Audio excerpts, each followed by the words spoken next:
Welcome, everyone, to Calls with the Wizard on this Sunday evening. And for those of you wishing that my Cowboys lose, as I believe right now we're still 20-17. So take that, okay? Other than that, listen, I was just on Hood Vlogs. Go on Hood Vlogs and look me up. I pretty much give you a tour of the Roadium swap meet, and I give you a tour of my neighborhood, and we call that Welcome to Wilmington. For me, I'll say Wilmas. So check it out on Hood Vlogs. Also, Unique Access, Soren Baker, he's reposted my interviews with him. So go check those out. So far, they're doing really, really well. So I encourage you guys to go look, check it out, and leave a comment, like, comment, subscribe, share, whatever. Even if you want to leave a bad comment, it doesn't matter. Other than that, today I have a very special guest. But before we get to him, don't forget to check out episode 43 of Freaky Tales with Marvelous Inc. I will be back on Friday with another Freaky Tales. Like I said, we were going to try to do all of October Freaky Tales with my co-host Marvelous Inc. I will be bringing somebody in.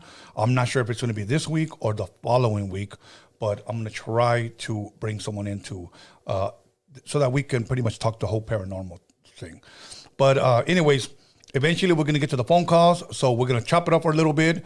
And then those of you that are calling, if you have a question, please tell us where you're from, where you're calling, or your name, where you're calling from, and get to the question. I want to be mindful of all the callers that are going to be calling, because many of you want to call and have a conversation, and I understand that.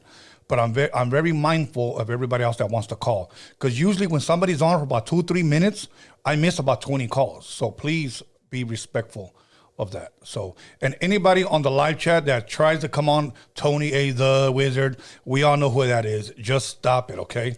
Anyways, without further ado, please allow me to introduce my very special guest, my friend who's no stranger to this podcast.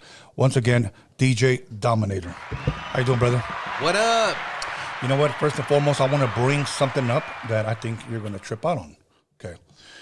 You know, your first episode that when you were here, it was episode 35. I was on Roadium Radio. We're already at episode, I believe, 275. Woo. Okay, 275. That was February 23rd, 2020, okay, when you were first here. And this podcast was only in 35 episodes in. We started September 11, 2019. Then that's when the next one was May 10th, 2020. That's when you and Rebel came in. Yeah. Okay. That was episode 57. And the reason why I'm sharing this is because for people, some people asked me today, why are you going to do calls and you never interviewed him? Oh, yeah. So I've already been here like 4 times. 4 times already. This is your 5th, yes. Yeah. So that was episode 57. And then after that was 2020 as well. Then May 2nd, 2021, episode 157. That was 100 episodes after that. Oh. Yeah, so you were here, episode 157. So if you guys want to check that out. What year was that? 2021. 2021. Yeah. Then you came on Dining with the Wizard. We got tore up that damn night. Oh, yeah, dude. I was fucked up. February 24th. I made it home. Yeah. I made it home. I'm here right now. Exactly. So He made it home on a unicycle. He rode his unicycle all the way. So February 24th, 2022. That was on Dining with the Wizard. That was the last time I was here. Now, let me ask you this. Right? Do you remember? Yes. Do you remember what you even ate that day? Yeah, I had Mexican food. I don't remember what the He place had was. Mexican food. That's what he said. I had Yeah. No, I had Mexican food. What was it? Was it a carne asada with beans and rice? I think so. Well, what was the restaurant? Do you remember what the restaurant was? I don't even remember. I got fucked up that night. I don't even remember what I ate. Yeah, I'm glad I ate because I would have been really fucked up. I know. Other than that, man, you know what? It's been a minute. I know I've been cruising up to your pad. We have been working. What have you been up to before we open up the phone lines, man? If you could speak a little bit closer to the mic. But I want to ask, for the public, what have you been up to? I know you've been busy.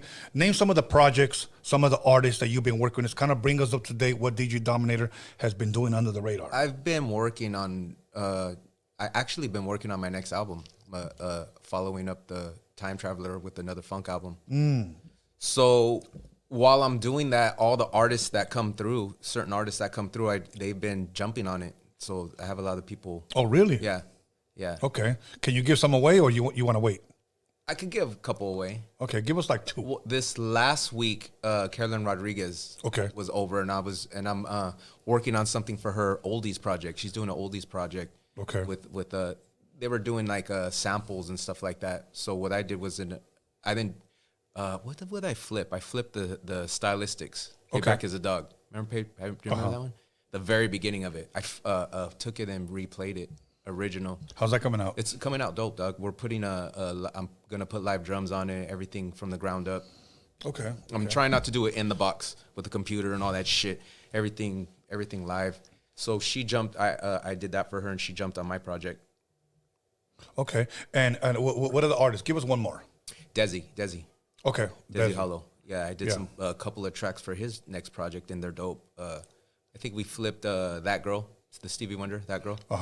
We flipped that, and we flipped, I think it was Joystick. You know what? I think... Baby, don't you know that I'm your...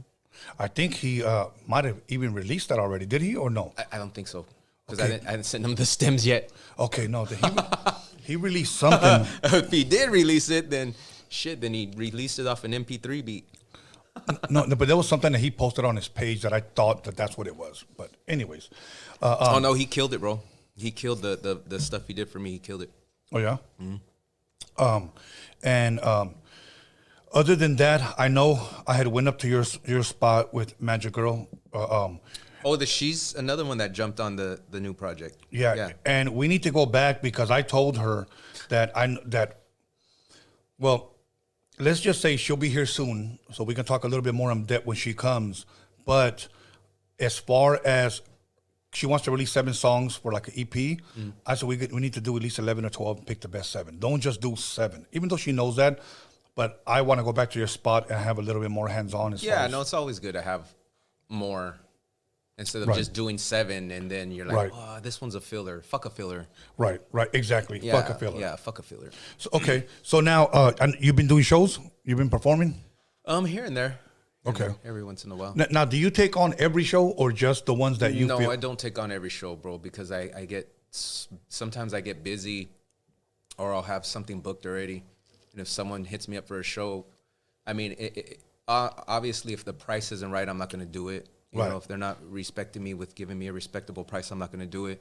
And if I already have something booked and the show's going to make me more money, I already made a commitment to booking myself for this. So I'm not going to be a dick and fucking be like, well, this show's going to pay me more, so fuck you. Right.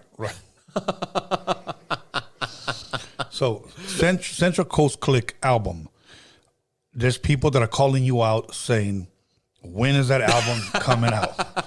You're probably calling yourself out, right? I probably could have put that album out like a couple years ago because we got about 100 songs already, close to 100 songs. 100 songs? 100 songs, and some of them end up getting revised, because time moves on, and I know what I could do now, and compared to what I could do even 4 years ago, even 2 years ago. I might have done something 2 years ago, and now you progress. Like, you're supposed to progress. So we could have already had an album out. But it's not, like I've told you before, it's not just that. It's being busy working on everybody else's shit. Right. People will come in, and I'm busy, bro. And I shouldn't be too busy for Triple C, and sometimes I feel guilty about not releasing that project or not having it done yet, but all in good time, because when that motherfucker, when we release that, people they're gonna feel that shit. Okay. They're gonna say, I'm positive they're gonna say it was worth the wait. Because when I show people even the raw tracks of what we have, or a couple of songs that are mixed down, they always flip their lids. When was the last time that Triple C has dropped an album? 2001. Are you serious? I'm serious. But since then, I've been releasing projects. Right. Yeah. But as far as the group, okay. Yeah. And you and Rebel, everything's still good? Yeah. Okay. Because people always ask, because they would ask me, is everything good between him and Rebel? Because he always comes alone, But I could bring you guys back when you guys drop the album. Yeah. So, well, even if we don't.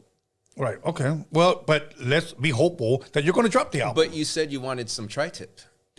Yes. And if you guys want to try our tip, let me know. Try this tip, bitch. That's an 805 joke. this tit, homie. Hey, homie, try this tit. Right, much bigger than a quarter. Okay, so now, if you had to guess and I had to twist your arm on a date or a month, let's go to 2023. Will a Triple C album drop? Ah, fuck. Because you can't let the fans go on another year. You know what? Every year I say, next year. It's Next the year. year. I'll say it again. Next year. Okay. Sometime next year. Okay, so there's your answer, because a lot of people hit me up on that. And hopefully my word will be what I said it's going to be. Now, one thing that I want to shine light on. By the way, shout out to my partner, Rebel. Okay, shout out to him. Yeah, absolutely. One thing that I want to shine light on, not only are you a producer, not only do you engineer, mix, and master your own stuff, but you also do a lot of writing for a lot of people. Yes. Why don't you speak on that? Let me give you an example. Do you ever get rappers or singers that come up to you and say, "Hey, man, I don't know how to come up with this. Can you help me?" Or do they flat out say, "Can you write this for me?" Usually with a rapper, they'll want some help. Okay. A lot of rappers have a lot more pride than singers. I think singers are smarter, to be honest with you, because they will take the hit. A singer will take the hit, and the rapper will be a bit more prideful about that. Okay. Chicano rappers, anyway. Chicano rappers. Chicano rappers, anyway. Yeah, they whoa, hey, whoa. What's up with the eye roll, dog? Fuck. You even offended my heart a little bit. Well, it's because, look at, I guess what I'm going to talk a little about is a little bit controversial, okay? We're prideful. We're very prideful, bro. We're prideful. Just people in general, dog. Just take the rapper part out. Chicanos are I wish I can agree with you, period. But let me give you my experience. Okay, this is where it gets good, everybody. Okay. I've been, and I'm sure you probably have too, in studios where it's just been all blacks. Okay? Yeah. And maybe somebody will say, "Yo, man, what's that word I'm looking for?" Blah, blah, blah. And they're like, add this. Yeah, got you. All right, let's do it. Yeah. No problem. I've been in the other side where it's been all Chicanos. Okay? There's a big difference. And I'm not talking about in talent. I'm talking about in work ethic. Okay? Where if you're like, "Hey, man, let me write this shit for you." Man, I know how to write my own shit. You know? It's pride. It's pride. It's pride, bro. It's and pride. That's the hard part that I have dealing with. Because I'm like, bro, I've been in studios with guys that had platinum records. You know, big hits. And it's not there. At least, again, where I have been. Oh, It depends who you're dealing with, because I mean you can't put something stereotype like that everybody. on an entire race. But that's why I said in my experience. You can't put it on because I have worked with some rappers that are Raza that will take the constructive criticism. take the help, or they'll even ask for the help. Yeah, and that's good. Yeah. Mm-hmm. And I think that's the way it should be. But singers doesn't matter what race they are or whatever, singers are more open to taking the hit. Okay. To taking the if you have something hot for them, they'll take it. I was in a session one time where this one rapper asked me, "Can you help me with this, man?" And I said, "I'm not a rapper, bro." I clearly told him, Dom, I said, "I'm not a rapper, you know." But he rapped me his lyrics, and then I was like, "But what I can help you on is your delivery. That's what I can help you on." I said, "And you're too busy still reading it." So I told him, take that paper, go home, you know, memorize it, come back, bro. You know, some people rap it with feeling. Yeah. Add some emphasis on it. When he came back, I kept stopping him. Go back, do it again. I kept stopping him. Okay, dude. Like after his fifth time, he fucking blew up on me. "Man, who the fuck's the rapper? Who fucking asked you anyway? What the fuck?" You asked me, motherfucker. Bro, I remember. You asked me. Yes. See, that's what I'm talking about. I have it recorded. Let me play it back for you. Yeah, pretty much. Anyways, have you ever been in a session where you bumped heads with somebody or things got pretty heated? Yeah, I have. You want to share a little bit? You don't have to mention the person. Well, I've talked about it before already. Okay. Well, remind us. Maybe they didn't see the episode. Yeah. It's one of my good homies. He passed away, Lord Side Gangster. Okay. We're we were tight. We were tight, bro. Right. The whole entire time. But you know, like family fights. Right. He was a super creative guy, but when it came to his ideas, he had tons of them, and he had tons of them, and he wanted to take all those ideas and fit them into 5 songs worth. He would try to fit it into one song. I'm like, no, dog. Like, I knew one guy like that. Yeah. space it out a little bit. Let the track breathe. As a matter of fact, let the words in between breathe. I used to actually help him write his like formats and patterns. Like he would have his words like written out in poetry, and we would kind of turn them and break them down turn them into a rap. Right. Okay. But we would bump heads all the time over shit, bro. Like he would tell me he would take that song, and then he'd be like, "Here's 6 songs I want it to sound like." Like he just had all these. I understand he had all these ideas. And I would tell him, take all these ideas and break them into like 5 songs. Right. You know what I mean? Instead of doing it like that, that's someone I would bump heads with him, and I would bump heads because I'm a real. Also, I would bump heads with him because I like when I'm recording. Like, let's say we're doubling or putting stacking tracks. Right. I like shit to be clean. I don't like shit to be falling off or words going blah, blah, blah, blah, blah, you know, where Right. you know Right. they're saying a split second later and you can kind of hear it falling. I won't make someone do it over and over again until it's as clean as I could get them. Minimal work with sliding on the computer. I'd rather have someone naturally get it. I respect that you're saying that, because there's artists out there that may not know, like, what the hell is that? Sounded good to me. Yeah, no. Do you see what I'm saying? Yeah. I dealt with a lot of that. That's what I'm referring to. Yeah, no, I like shit to be clean. Yeah. I mean, there's certain things that you can get away with and let shit slide because it sounds dope. Right. You know, maybe it's creating texture or whatever the case is. But for the most part, I like shit to be clean. If it's going to be stacked and you're going to be doing 5 of the exact same thing. Right. And they're all different, you're going to hear, it's going to sound like, what Right. the fuck did this guy do? What's the most? And who recorded him? How come the guy recorded him didn't fucking check him and tell him? Because maybe he was afraid of him. Yeah, no, dude. No. Okay. Have you? Come on. There are some artists, bro, that it's almost like when they get in that vocal room, it's like magic, bro. It's like they hit it. Yeah. They hit it, and you're like, holy they shit. Just do it. They just do it. Right on.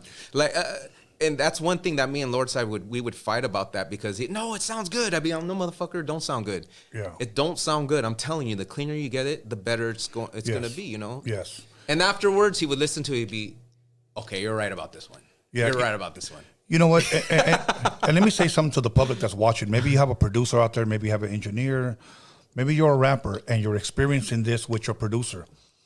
A dope producer will bring the best out of you. That's the point of him having to tell you, do it again. Do it again. I think you can get it better. I think you can get it tighter.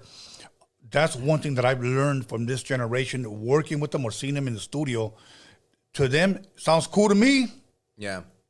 And for the most part, your producer's going to be, if he's a cool dude, and I'm sure that's why you went to him, because he's a cool dude, he's going to tell you so you won't look like a fool, not because he's being a dick or hating on you. Right. Because sometimes people will get in their feelings, bro, and they'll be like, oh, yeah, that motherfucker's hating on me. Yeah. He made me do it. My throat hurts. He made me do it. He made me do it 50 times. Yes. He made me do it 50 times. Yeah, but listen to the final product.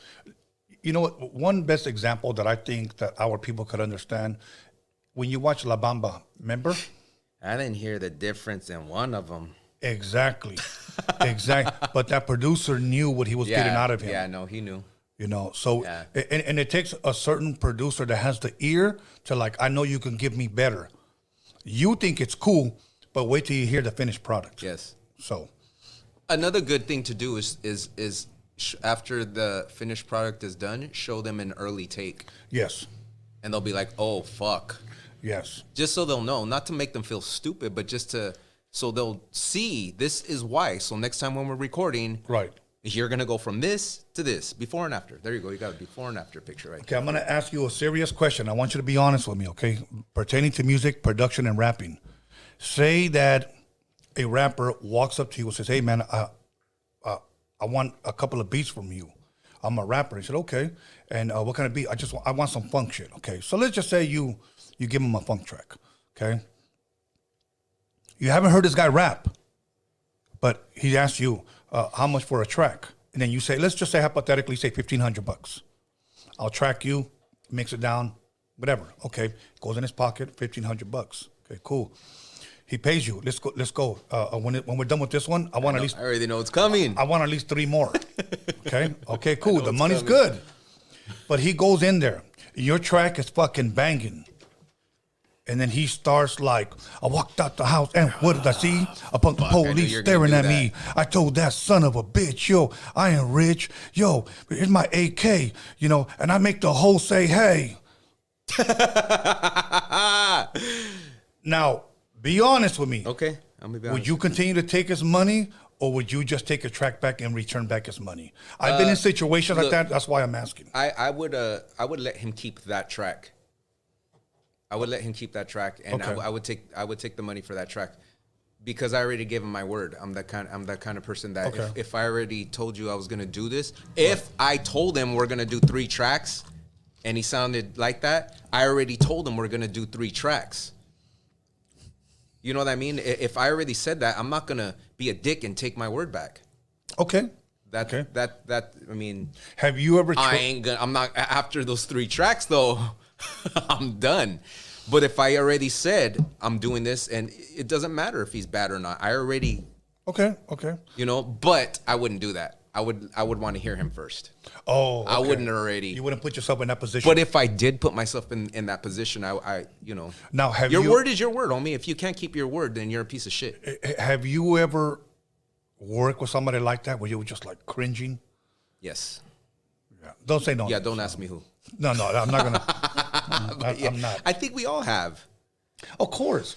But one thing you told me that again, I won't say the person's name, but you're like, this guy raps so off beat that I literally had to go in there and play some on beat. Yes. Yeah, I had to. I've done that. Not to just one person. I've done that. Well, I mean, I've done it to professionals, but not a whole lot.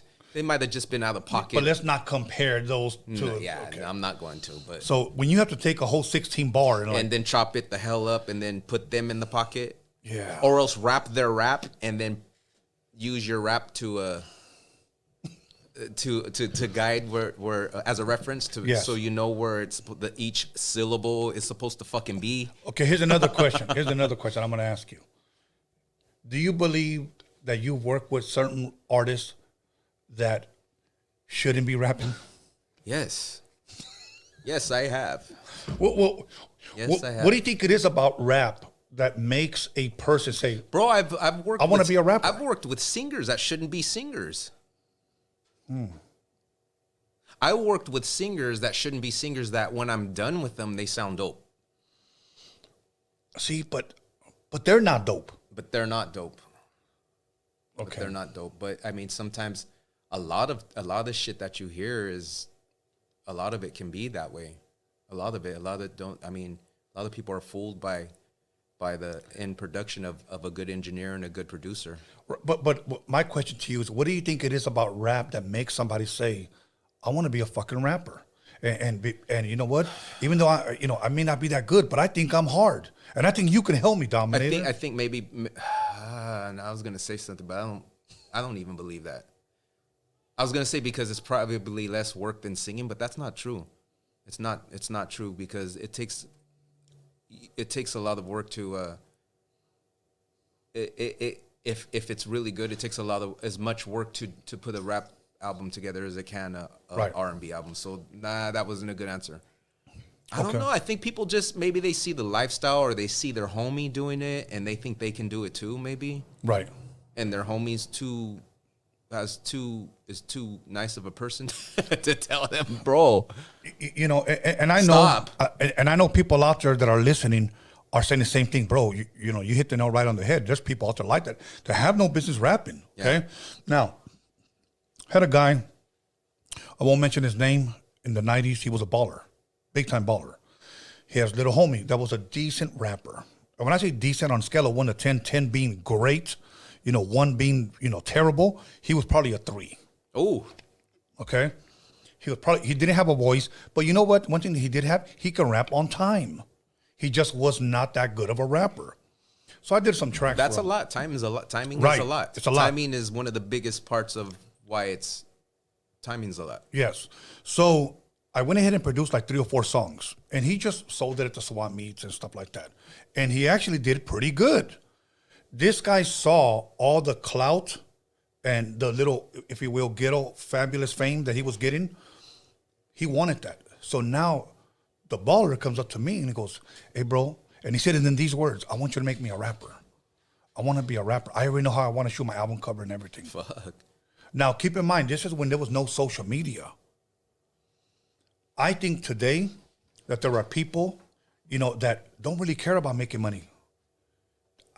I just want to be popular. I want to be famous. I want people to recognize me.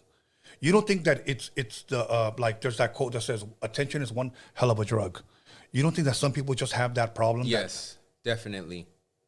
Definitely. Okay. I mean, I think it's the beginning of a lot of stuff when it with rap and any type of form of entertainment. I think people feel that way a little bit, at least a little bit. Right. Everyone has that a little bit. Right. Okay. Yeah, Now, oh, here's another thing that I didn't mention. Hold on to your question. Okay. You have to realize also that everyone has to start from someplace. You know what I mean? Not too many people will just start off being dope right away. You know what I mean? Like, a lot of people aren't going to start off like sounding like Eminem when they start rapping. You know, you have to develop. So you also have to take that into mind when someone comes into the studio and they're not very good. They could barely beginning, and you don't know what they're going to sound like 2 years from now. They could be the shit. But you know what? There is such thing as artist development. Yes. That some artists don't want. Yeah, but I did a song today. I'm going to release it tomorrow. Yeah, no. How many, the internet is full of those. Yeah. And there are very few people that can do that and it be dope, but not so like. Okay, say I walk up to you. It's not common. I walk up to you. I'm this 21-year-old kid, and I'm coming my own fucking style. I got a voice. I got the style. I got the looks. Pretty much, I got the it. Okay, but I tell you, hey, I want to release a song next week. But now you say this. Give me a year with you. Let's work on something. Let me bring the best out of you. That's what's hard to bring out an artist today, because they don't want to wait. It's all about the right now. Because everything's so fast. Yes. Everything's fast. Like, everything's fast. Everything gets old fast. That's another thing, too. Like, you put something up, singles get fast like that. But is it true? They get old fast. But is it true that good music does not have an expiration date? It's timeless. I mean, it should be timeless. Yeah. It should be timeless. But I think even now, like, music that excellent projects are getting, people are listening to it for a minute and then jumping to the next thing. Yeah. It's fucked up, bro. Yeah. You can't. It's fucked up, because if you try to release a whole album, you feel like you're wasting your whole album. Why? Because all those singles you could have had from it. Oh, I could have burned 5, 6, 7 singles out with videos and a single. Right. But you release your whole album and you give them all of it, and people listen to the whole thing and it's burned out like it's a fucking single now. Yeah. Yeah. I'm just talking about how people view it now, not how me and you view it. Of course. Me and you could sit down and listen to a project, and if it's good, 8 months later, we're still going to think it's dope and still be listening to it. But majority of the public listens to it the way I said, as a single. Majority. But there are the few percent of people that can actually enjoy an album for what it is and remember the times where a single would actually be on the pop charts for fucking weeks. I got a song that sometimes, like, at least, I work out 5 days a week, okay? And the reason why I bring that up is because I bump this song at least maybe 3 times out of the week, and I have it on repeat. I'm going to show it to you, okay? And I want to see, and I want to ask you some questions about it. So those other 2 days you don't play it? I bump other stuff. The 2 days you don't work out? Right. I bump other stuff like I bump a lot of rocky shit. What days do you take off? Just the weekends. Okay. Saturday and Sunday? Yeah. Look at the top one. Go ahead and name it. Oh, shit. I'm being serious. Love It or Hate It, Dominator. Okay. When did that come out? 2004. 2004. Your Love Is Bomb, 2004. Look how many years that's been. Good music doesn't have an expiration date. I remember that record because of that song. Okay. That's why we have classics today. That's why we have good music, because you took the time to release it. Like your, I believe your Time Traveler album. It's a dope album. A lot of times people just look at, oh, it's on some funk shit. Well, you didn't even listen to it.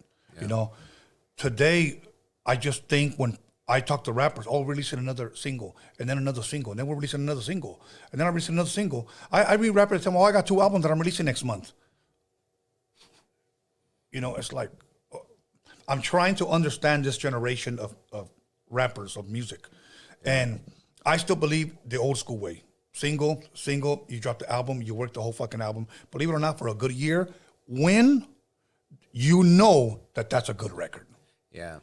When you know it's a good record. Yeah. You know, that's why it took me so long to release The Time Traveler. Yeah. Because I wanted to make sure it was one of those, like He Sweat's first album.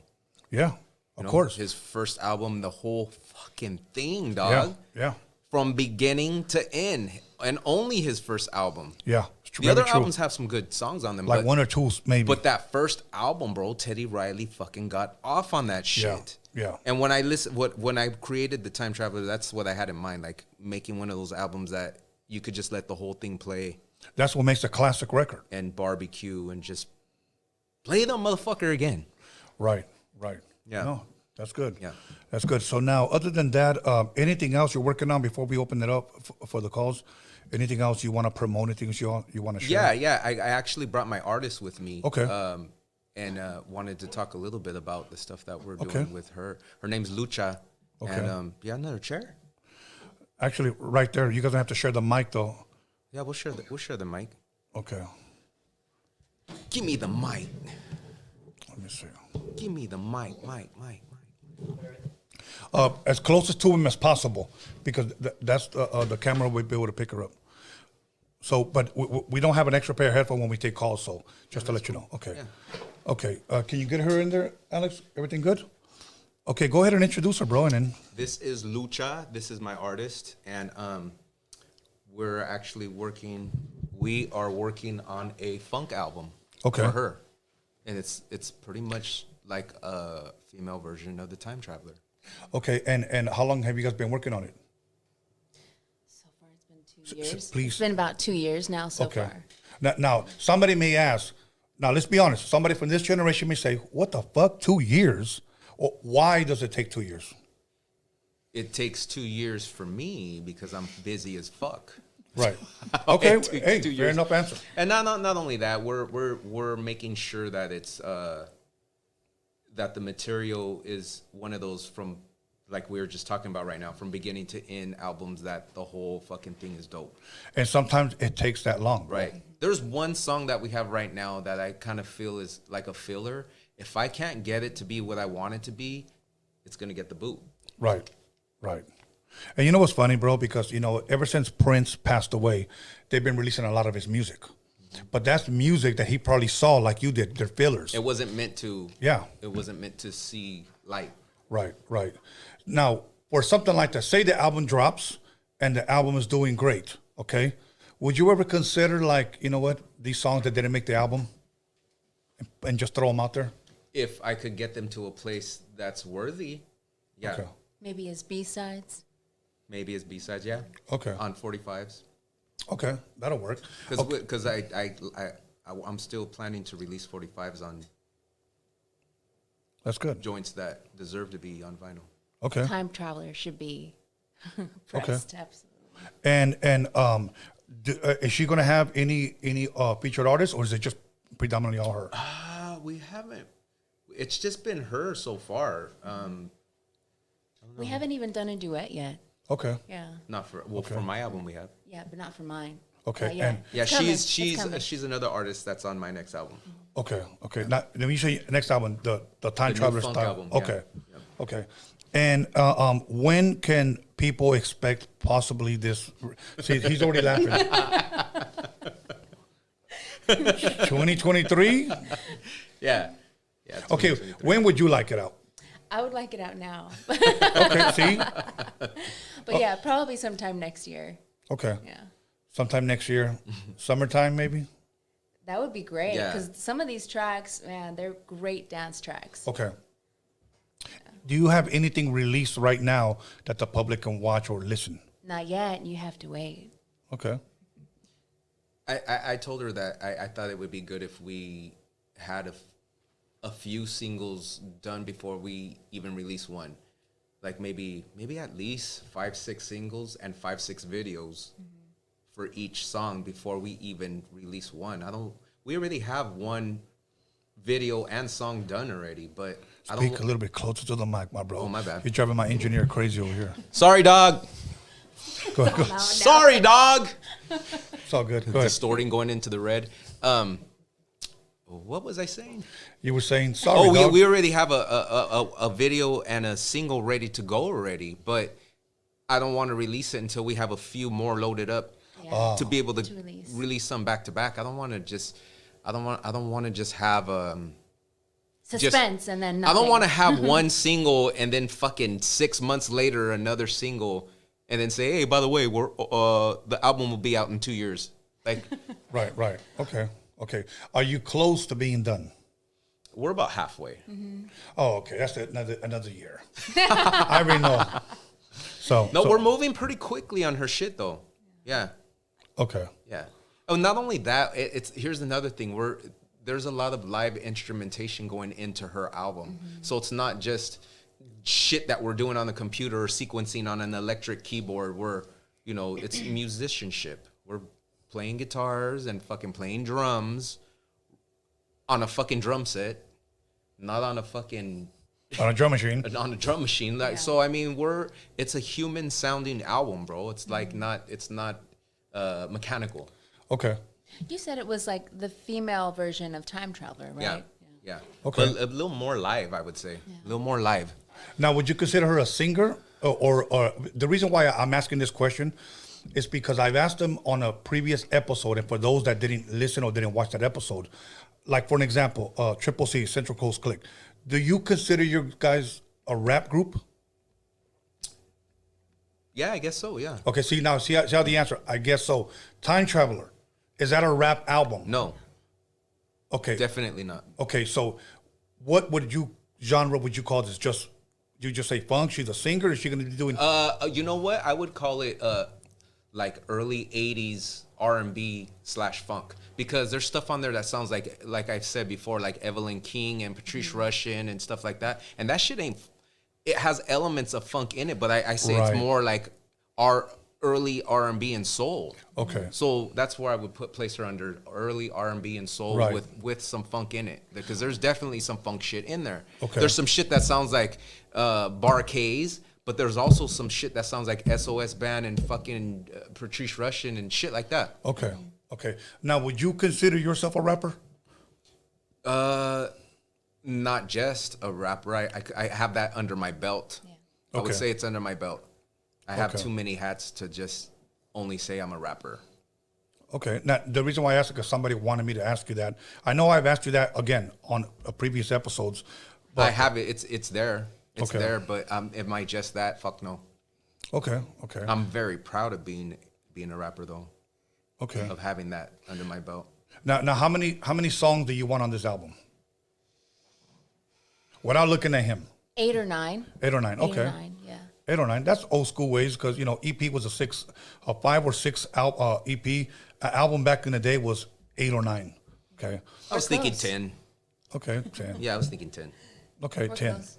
We're really close. Okay. Do you have, because I'm the type of person when I'm working on an album, I already have title. Do you have a title for your album? No, not You don't yet. have to give it, but. No, no title yet. What about idea for album cover? So many ideas. Okay. Yeah, she's pretty creative with that. Okay, because many times on how you place your songs on the album, it means something. Many times your album cover means something. Yes. Visuals are important. Yes. There's a lot of things that I've worked with artists that's sad to say that they didn't care. And some of these guys were talented. They were like, fuck an album cover, just release it. That's sad. That's sad. Yeah. It's like they have the talent to put, some lyrics together. Yeah.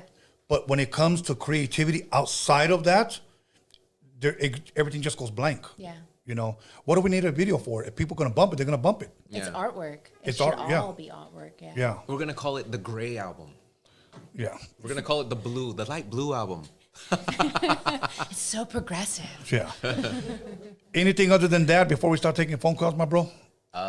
Anything pertaining to her? You said 2023, so we're gonna hold them to it. Okay? No, her album's we're working hard on it, so it's gonna be soon. That's why actually she's here with me, because we had sessions going all weekend working on her stuff. Yeah. Yeah. Okay, that's dope. Yeah, So some good stuff. Have you done any shows yet? Just with Dom, not Okay. my stuff. I'm Okay. supporting him right now. Well, she's already starting to sing her first single. Oh, that's just true. to warm people up to it. Yeah, just to kind of like to see if they bite. Yeah, and it's all been good, good reactions. That's good. Yeah. That's good. It's almost embarrassing sometimes when on social media I see some people that really, really hype themselves up. Oh, yeah. Like they have all of these followers, okay? They have all of these likes. And then when they finally post up their show, you hope to see the crowd going crazy.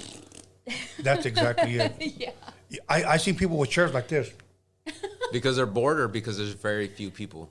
No, there's people there. Well, some have been very few. Some have just been like, there's a good sized crowd, but they're just looking at them. And you would think like at least the music, their energy, something would touch them. Do you think it's the artists or the people Okay, look. in the crowd? I perform in front of a lot of people and in front of a little people. I've always believed that the energy you come out and give, I don't care if it's 10 people, they'll be out there waving their fucking hand and their feet. Because that's my thing all the time. That's what Yeah. I say. And I tell her all the time, it doesn't, because sometimes we might do a show and it might not be packed. I told her, it doesn't matter if there's freaking 10 people or if there's 500 people. We're going to do the same show. The same show. These 10 people might be the biggest fans in the world. Why are we going to disappoint them or give them low energy? Right. You know what I mean? Give it 100. Yeah. If I went to a Zap concert or if I went to a Slave concert or whatever and they seen like 15 people and said, oh, let's give them the 15 people show, I'd be fucking pissed. Yeah. I'd be fucking pissed. Some people give the 15 people show to 1,000. It's true. It's very true. It's sad. We shouldn't even be performing. That's just It is true. That's just the way it is, and you're like, you got supporting this fucking lame. Yeah. Anyways, let's go ahead and put the number up. Let's go start taking phone calls. If you care to listen to the phone calls, he'll give you a pair of headphones where you can sit over there with them if you like and listen to him. If not, then we're good. So that was Lucha. Lucha, thank you. For IG, does you have an IG? Oh yeah, if you want to shout your what, IG, if you your can Instagram? write it down for them, they'll put it on the live chat where people can go and But right now we're dealing with DJ EZ Dick so. with them balls. Did you put the number up? Okay, so I ain't gonna be able to put this with my brim on. I should go Oh, switch off hats. Maybe like this, like put it from the back. Let me see if we could do this. Yeah, we could do that. Okay. Oh, Okay. nice. Oh, you've already thought this over already, huh? Sí, come on. See. Okay, let's go. Let me go ahead and connect. Okay. Caller number 4, my dick's in your mouth. My dick's in your ear. My dick's in your ear. Okay, we're My dick's in connected. your ear. All right, let's go. If we get any crank calls, we already know who it is, everybody. So, Gloria Stefan? see. Call her your name and where you calling from. That was a crank call. That was the Invisible Man. Exactly. Okay, here we go again. Call her your name and where you calling from. Hey, what's up, man? It's D-Bat from calling from Monte. What's up, my brother? How you doing, man? You got a question for Dominator? Yeah, I do. I do actually got a little insight. Well, I mean, a little commentary on what he just stated about singles and full albums. Okay. Yeah, because I want to just talk about that. No, but what was your question about that? Yeah. My question was, it's kind of like he contradicts himself because he's saying why release a full album, but then he wants to release a full album and he doesn't want to release the singles. You know, it kind of makes no sense. Can you kind of elaborate on what you meant by that? Well, just a few minutes ago. Go ahead. Yeah, well, just a few minutes ago, he said, why release the full album and then give it to him and then people move on? But then he wants to release a full album without releasing any singles. You know what I mean? Oh, no. I want to release singles. What I said is people nowadays, I don't feel like they can appreciate a full album without it getting burnt out. That's pretty much what he said. Do you know what I mean? Like when you release, I'm put in a position now where I almost have to release singles because if I don't, I'm not going to make any money off of it. So I have to release singles. Right. I would rather not release singles. I personally would rather maybe release 1 or 2 singles and then the whole album if I could have it my way. But because of the way the generation is now, I have no choice but to do a few singles so that the album's not burnt out. So by the time I put it out, people are, oh yeah, I heard that song. I heard that song. I heard that song. And I heard that song. And I heard that song. So yeah, this album's cool for the week. Yeah. You get what I'm saying, my boy? Yeah, but I mean, I know what you're saying, but then, I mean, just being honest here, because I don't really know Lucha. I never heard of her until right now. Mm-hmm. I mean, what if she pulls out 10 tracks like you're saying, and then it doesn't hit. Yeah, that's why we're not. That's why we're not doing. What I mean? Yeah. That's why we're not going to release 10 tracks on her right off the bat. We're going to do singles on her. Como like who gets down? To me, it's some old school vato named Lee Fields. I don't know if you know who that is. No, I never. But he releases. Oh man, that fool gets down. I suggest you look him up. Lee Fields. He releases some singles, but then he has the cachet. Where people wait for his album. Pero también igualmente right now and nowadays, I mean, music, as you know, it does. I mean, it makes some money, but it's not like it was before in the 80s and the 90s. When people were paying for records and CDs. Right. I wish it was. So now it's like I don't know. Yeah. So you know what I mean. That's the thing right there. So that's one thing where it's like, well, I mean, I don't know about this artist right here. And that's the thing. There's so many artists now. It's hard to even keep track of the shit that you like. What I mean? Yeah. No, I agree with you. All good, my brother. Let me ask you that. Are you a rapper as well? Yeah. No, I'm not a rapper. I'm more of a poet, lyricist, Did we answer your question? I'm sorry? Did we answer your question? Yeah, it was cool. Okay. All right, thank you, my bro. Thank you. Let's go ahead and go on to the next caller. We missed like 7 phone calls, so that's why I try to keep these phone calls under like 2 minutes. So, it's all good, man. Yeah, make sure everybody calls in. Okay, caller, your name and where you calling from? Hey, it's Martha from LA. Martha from LA. You got a question for DJ Dominator? Yes, I wanted to see if you would ever have for Tony, I'm sorry. Hello? Would you ever have CALI lifestyle? Okay, let's talk a little bit about that because one thing about Dominator, he is my connection to them. And we had them book, or we talked twice about having them on here.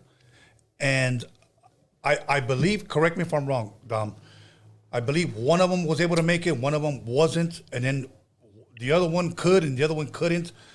Like, it was like that to get them two to come in. But I did speak to one of them because you gave me one of their numbers. Right. So they were somewhat booked already. It just, for me, I would love to have them here. It's the timing. The timing has just been, it hasn't lined up the way it needs to, and it will. I still have faith in it. I think it's going to happen. Right, because you were the one that talked to them for me. Yeah, and they both expressed that they wanted to come through and do it. They just, when the time was right. And excuse me, it was during a time when COVID. Yeah, that was COVID was really fucking shit up. Yeah, so hopefully that answers your question. Was that it? One more. Have you ever heard of 52 Mob from Oxnard, or have they ever mentioned them to be on your show? Who again? 52 Mob. 52 Mob. No. It's like a group. See, today, like, if I say no, people get offended because I never heard of them. But I'm just being honest. Well, No, I mean, I've never. I don't think people should get offended because there's fucking thousands of I know, artists all over the place. It's not like before where there was only a handful in every town. Yeah. Now there's hundreds of artists in every town. Yeah. So, okay. Well, like I said, if you can somehow, I don't know, on Instagram or somewhere, send it to me, I'll look into them. All right, perfect. Thank you, guys. Okay. Thank you. Have a blessed night now. I could see people getting offended if you were to say, you know what, I don't know who the fuck those fucking lops are. You know what I mean? Well, that's then, usually how I say it. by all means, homie, Yeah. come and hit someone up about it, you know? But Call her your name and where you calling from? DJ Dominator. DJ Dominator. what up? He hung up. You hung up? That was a crank call. Like, That sounded like my homie Chewy. no, you know what I'll do? I screenshotted his number. We'll call him after. That sounded Okay, like there you go. one of my boys. That sounded like my homie Chewy. See, he's another one. Hold on. Call her your name and where you calling from? Hey, how you doing, brother? I'm calling from New Mexico, What's up, my brother? Albuquerque. What's up, my brother? You got a question for a Dominator? Yeah, what do you think, Cali Lifestyle or Citra Coast Click, their first album? What would you pick? Me, because Dominator's here, I'll say his. Well, I'll tell you what came first. Cali Lifestyle came first. They were out before us. They were out about a year before, about almost a year and a half actually before. Did you know them when they dropped? Yeah, I worked on some of that first album.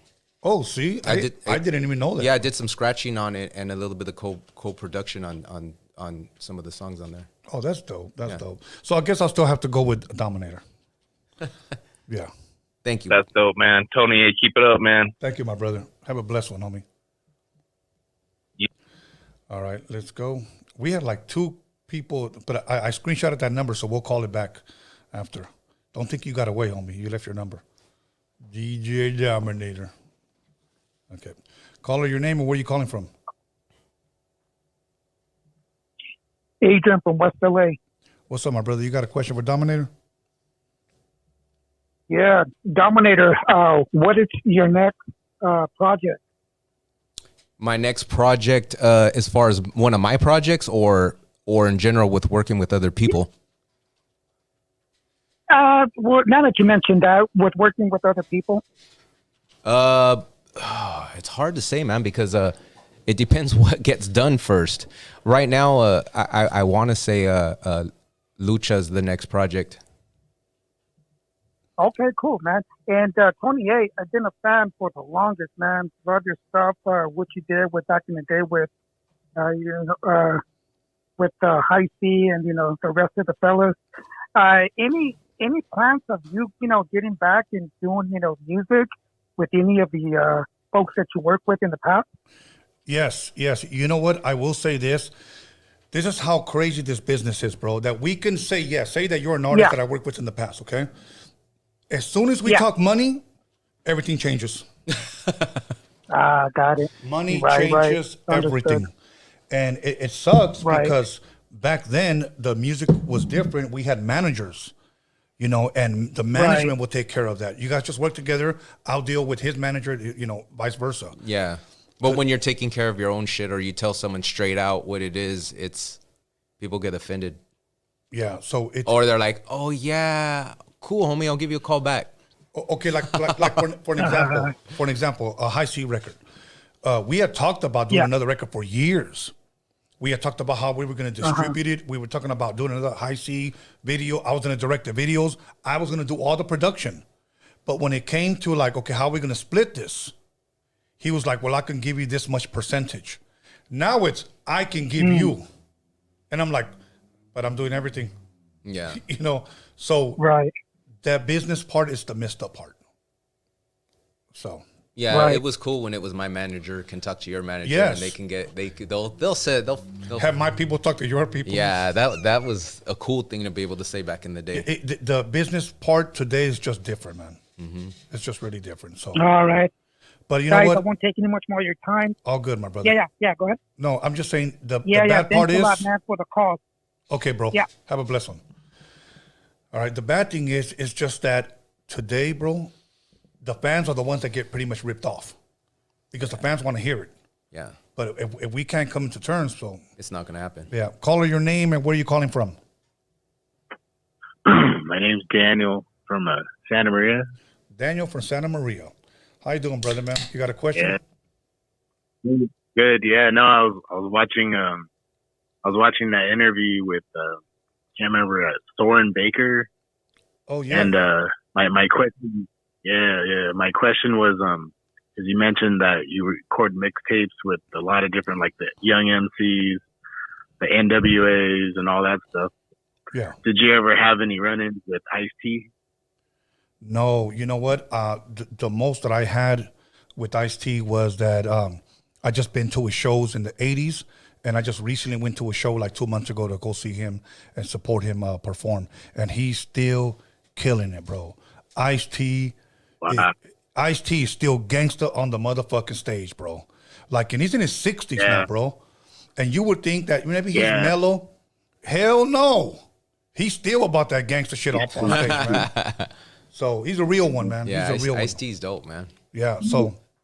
New Jack Player was the shit.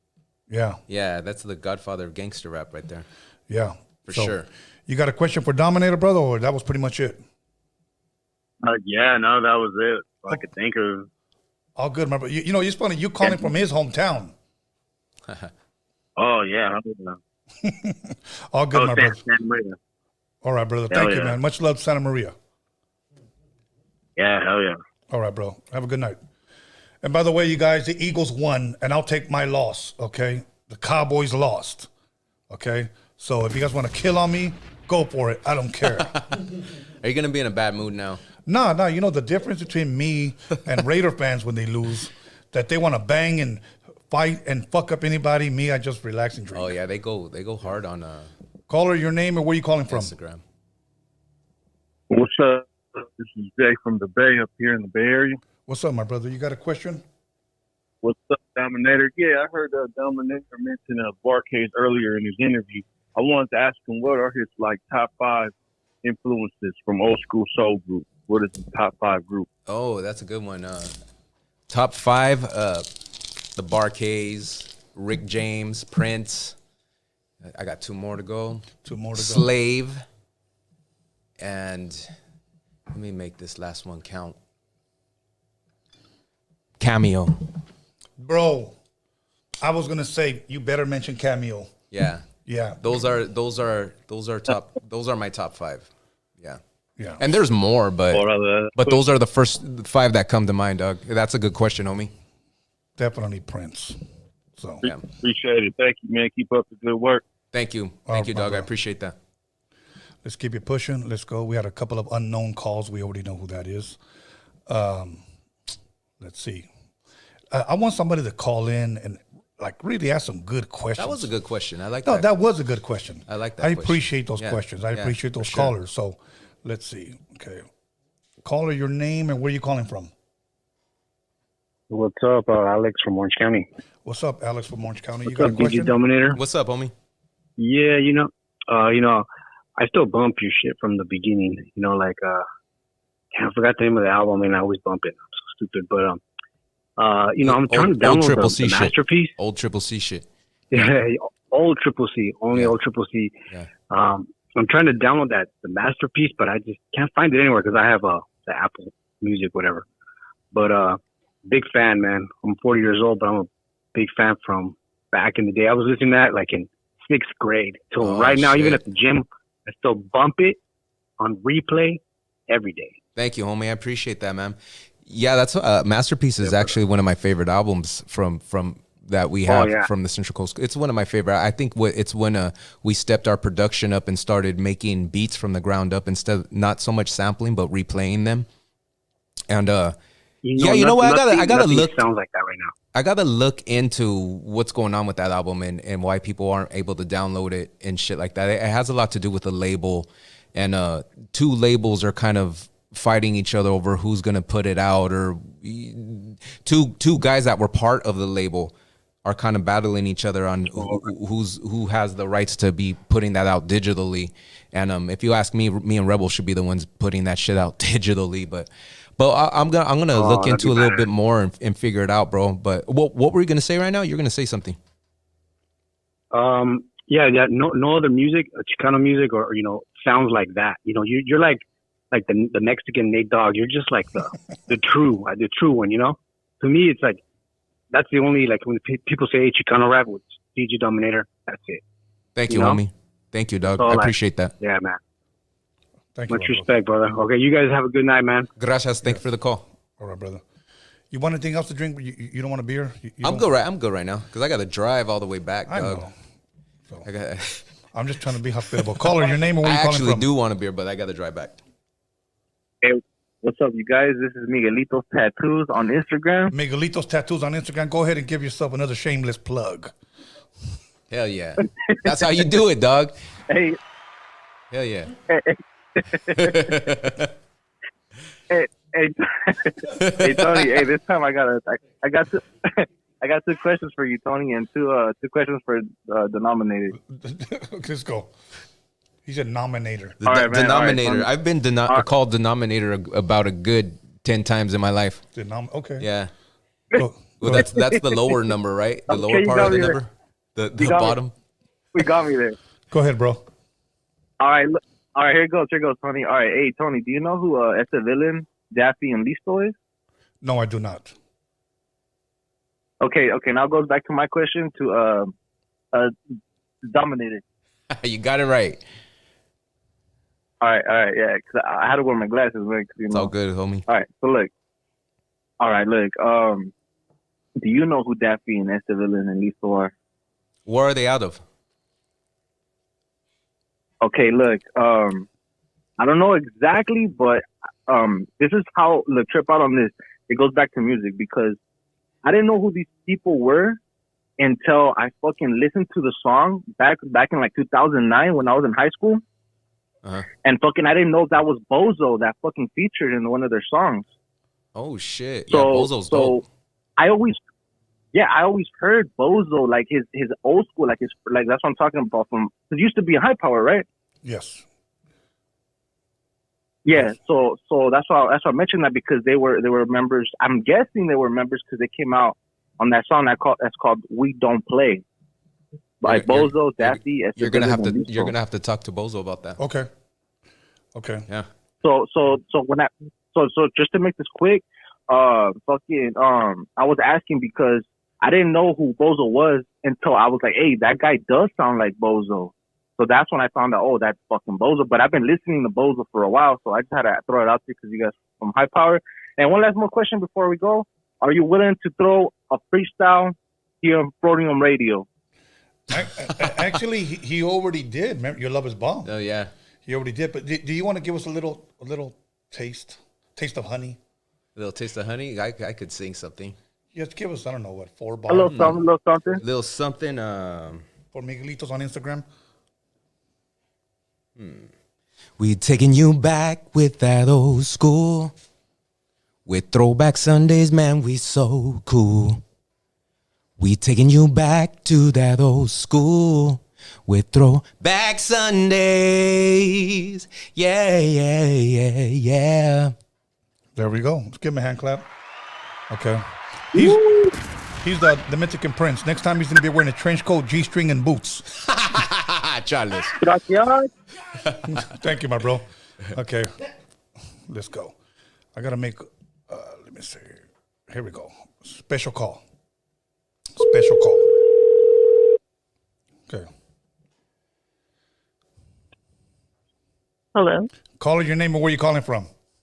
Is this Roadium Radio? Yes. Can I talk to DJ Dominator? He's right here in the flesh. Oh my God, I'm such a huge fan. I know that voice. What up? I was going to change it up, but I was like, no, he's going to recognize me. We do so many stupid voices in the studio. I ain't got no. It took me, 15 seconds, and I got it. I recognized it right away. I mean? Yeah. You were sitting there like, I know this bitch is calling me right now. Magic girl, what's cracking? Nothing much. How are you? I'm doing good. Like I don't know, huh? Because we're not friends. Yeah, I've been working on that shit, though. Oh, yeah? Is it done yet? No, I'm just kidding. It's... You know, it was funny because there was somebody on the chat, and you were talking about that you're so busy and you get a lot of shit done, right? Uh-huh. But you just don't release anything. Mm-hmm. And I was sitting there laughing, and I was like, yeah, that sounds like me and Dominator. We're always doing a lot of shit, but we release a whole lot of nothing. Yeah. Yeah, but it'll see some light. It will see some light, and there'll be some people are gonna trip on the shit that we're doing. I know they're gonna. So trip I have on a question. Okay, what up? Is a hot dog a sandwich? Why or why not? It can be if you're eating it between two pieces of bread. No, or you like if you're poor, you just get that bread and then you throw the hot dog and then you like fold it. Yeah, so I'm talking about. Yeah. No, but what if it's in a hot dog bun? Is it still a sandwich or no? If it's in a hot dog bun, no, it's not a sandwich. All right, ranch or crema? Fuck. Just say crema. Just say crema. Oh, that's an inside joke. I know where we're going with that. Oh, good. But anyways, I just wanted to call in and say hi. I hope you're having a good time. Thank you. And also just remind everybody that me, you, and Tony got some dope shit coming out here soon. So. And we need to book some more time. Yeah, for sure. Yeah, we do because I'm kind of stubborn sometimes, but I'm just really thankful that I have people like you and Tony. Lately, I've been her putting new ideas. Yeah. Yeah, I'm gonna owe him like hella money by the end of this album, but it's okay though. You know how we do it. It's always fun in the studio, man. Yeah. So, but remember, I just wanted to get donuts. We get donuts next time. Oh, that's right. That's right. We got to go hit the Krispy Kreme. Mm-hmm. A donut without. Yeah, and then we'll go to the liquor store after. He's in the liquor store. Oh God. With the pills? Oh, yeah. That shit got over 100,000 views. Yeah. So we got to do a part 2. But anyways, I don't want to take up too much time. I just wanted to call in and say hi. No, thank you. And I hope you guys have a good time. And I appreciate you guys both. Yeah, you got to get in here. We both got to get an interview going at the same time. Yeah. Oh, that would be fun. Yeah. Everybody drop 100s in the chat if you want me and Dominator on the call. Yeah, and I'll bring someone to drive me home so we could get fucked up. Yeah. Yeah, and I'll bring some michelada mix that is, good this time. All good. Drop 100, everybody. Thank you, Magic Girl. Greatly appreciate it. All right, I'll talk to you guys later. All right, bye. See you later. Okay, let's go. Let's take this call. Caller, your name or where are you calling from? Caller, I can hear you breathing. Hey, what's up, man? What's up, brother? How you doing? Good. You got a question? Yeah, I'm a big fan, man. I like the SKANLESS video. DJ High C, man, you're the bomb, dog. Thank you, my brother. Man, yeah, DJ Dominator, you're one of the best DJs, man. I go on YouTube and look you up. That one where you had the beanie on. Oh, the oldies mix. The oldies mix. Yeah, not a lot of people know about that. Well, a lot of people do now because it's been seen a lot. You mind if I touch in on that a little bit? Go for it, brother. I did one of the first oldies mixes, blending. I call it 3/4 beat because it's.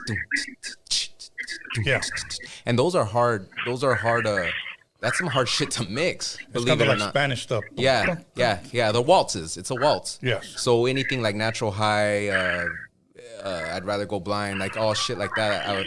I was throwing it down in a mix, and every time people see that shit, it's been nothing but positive comments on there because it's not often you see people mixing that and smooth transitions, not fucking train wrecking and boom boom. Sounds like a pair of shoes in the dryer. Yeah, exactly. You know what I'm talking about. But yeah, thank you, bro. Yeah, no, it's dope. I'm an actual DJ. I've been a DJ since '96. Okay, you blend? I tried mixing.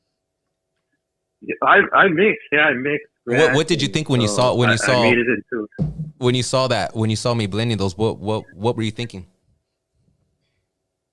Bro, I still listen to it back to back to back because it's an art that you get it in so perfectly. So thank you, man. I gotta take my hat off and it's bomb, bro. Thank you, homie. And you know what? Only a portion of that video is on there because it's a whole hour mix. The mix is a whole hour.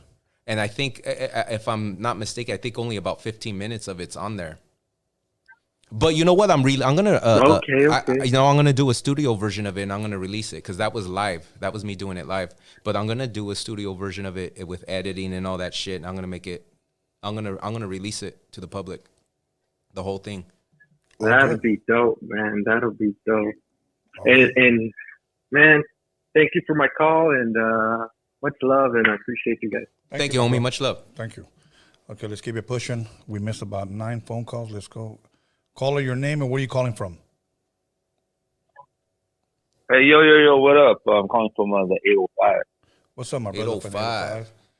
What's good, man? You got a question for DJ Penetrator? Nah. Hey, I just wanted to give a shout out to Dominator as well too, because I know one of the major questions that's always asked on your platform is where did Chicano rap or our genre come from or whatnot.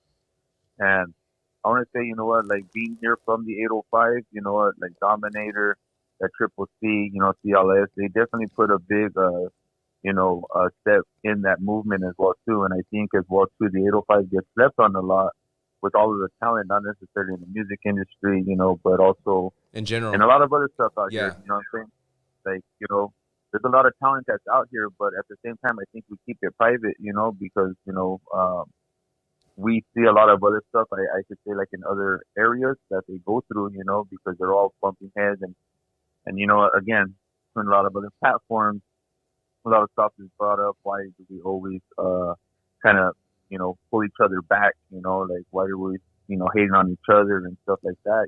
But I just want to give you guys a shout out, and just say Dominator, like you definitely helped move that stuff from like the oldie scene, and there's just so much stuff, and man, we can still go bar for all of your albums, because I remember going from high school, junior high, getting ready and, being proud to be from the 805, bro. So I just want to say, a shout out to you and keep on doing your thing. Thank you, homie. I appreciate that, man. Yeah. And Tony as well too, man, just keep on pushing forward, bro. Like, you're definitely helping all of us, and I had called in, into a different platform on how a lot of people say they want to try to keep, our why don't we have many, of our kind in, the movie industry or even in the music industry, and, we talk about how we pull each other back, but it's a definitely thing, not to necessarily, how can I say, like, if we're talking about something positive right now, but then someone's name comes up, now we jump on the negative, Yeah, right. Which is really easy to do, but, and I'm the one that called, I don't know if you remember, Tony, about going to the DJ Quick concert recently out here in Ventura, at the downtown Ventura. Oh, yeah, that's right. And I made myself, and what I wanted to point out and I share this with people is what I did when I went there and I saw a couple homies taking it tough in the corner. And of course, like, obviously they don't know me, I don't know them, but there's that natural standoff, like, all right, cool, they're taking it, we're kicking it, whatever, but I made my way out of the way to say, hey, what's up? And I introduced myself, and it was kind of cool because later on, I shared this on your show the other day, eventually I saw them during the DJ Quick concert, and everybody was getting down, because again, like, man, we've been bumping, like, again, black music as well too, you know what I'm saying? Like, from like our genre and our culture. But, I think it takes all of us stepping out of that box and not reading into the negative when it's real easy to do, you know what I'm saying? It's real easy to say, like, forget this dude, and I wanted to use a different word, but I don't want to cuss on the platform. I don't know if I can or not. But, Yeah, no, it's say, like, definitely easier. It's definitely easier. It's easier to go in that direction instead of lifting someone up. It's I don't know why it's easier, but it is. I agree with you. Mm-hmm. And then really quick, if I could just end with this, 'cause, I mean, I guess this little chance and an honor, to kind of drop my little opinion, just being a voice. But earlier you asked the question, Tony, to Dominator, why is it so easy for a lot of people now to feel that they can rap, and a lot of people shouldn't. And I was just sitting here, watching the show, and I'm thinking it's because of the social media, we've allowed it for people to just come in and say whatever they want to say, and I think as well too, because everybody wants to be that Dominator, everybody wants to be that Kobe, everybody wants to be the people that we listen to and we look up to, and eventually you get your own little platform through your Instagram, and people feel that they can drop bars, but one thing I think people forgot in general is that there's always a consequence, you know what I'm saying? So if you're going to step up to the plate, like, sometimes, and it's not as easy as it is, you know what I'm saying? But you know what it is. Your homies have to tell you the truth, dog. That's what it is. Your homies got to. Your friends, your family, your homies. They got to tell you you're not ready to show this shit to people yet. That's the way it is. Even and not that you're being negative, but the truth many times gonna hurt your feelings, bro. Yeah. You have to hear it though. Yeah. So Thank you, bro. Thank you for the call, brother. But you know, I listen to all the platforms, and like I said, you know what, like, and again, just a small person just watching, like I've seen some of the stuff that you guys, there's a couple stuff that you guys have gone through, you know what, and it's dope to see you guys still doing your thing, you know what I'm saying? So it's a great example, I guess, is what I'm trying to say. So thank you guys, and you know what I mean? Keep on pushing. Okay, gracias. Have a blessed one. Thank you. Let's keep it pushing. Let's go. All right. Remind me to show you something that I'm going to premiere on Friday on Freaky Tales. It's only like 2 minutes long. I think you'll enjoy it. Okay. Caller, your name and where are you calling from? David, Santa Maria, California. David from Santa Maria. How you doing, brother? You got a question for me or DJ Dominator? Well, I know the both of you guys are in, you know, got a secret production going on, you know, probably with MC Magic, and it's great that you guys are keeping it under wraps because, you know, that little bit that you let out, you know, like people will just take it from you, you know. Yeah. You know, I'm not going to say the song or whatever. I mean, maybe they could find it through a message to the stars, but man, you guys are going to kill it. Yeah, thank you, man. I know exactly what you're talking about. Some of the best 2 producers that know funk, you know, and it's going to come out funky. But Dominator, you know, our hometown here, I know you got a lot of support out here. We all support you, you know, I coming appreciate from the that, small man. town. And I know I remember coming up, you know, back like in '96, I know you guys had a lot of bullshit from, you know, us. Well, I wouldn't say myself or anything, but from our small towns, you know, with negative, you know, just negative comments. And people it's didn't think just you guys shit were that gonna comes with hang in it. there. Yeah, it's shit that comes with it. Yeah, but you hung in there, bro, a long time, and you made it your career, you know, and forever your music's gonna last, forever. Thank you, man. You know? I And will that's never something take. that a I'll lot of never take people that are not message gonna for get. granted. Yeah. You know, but one more thing, you know, you should really.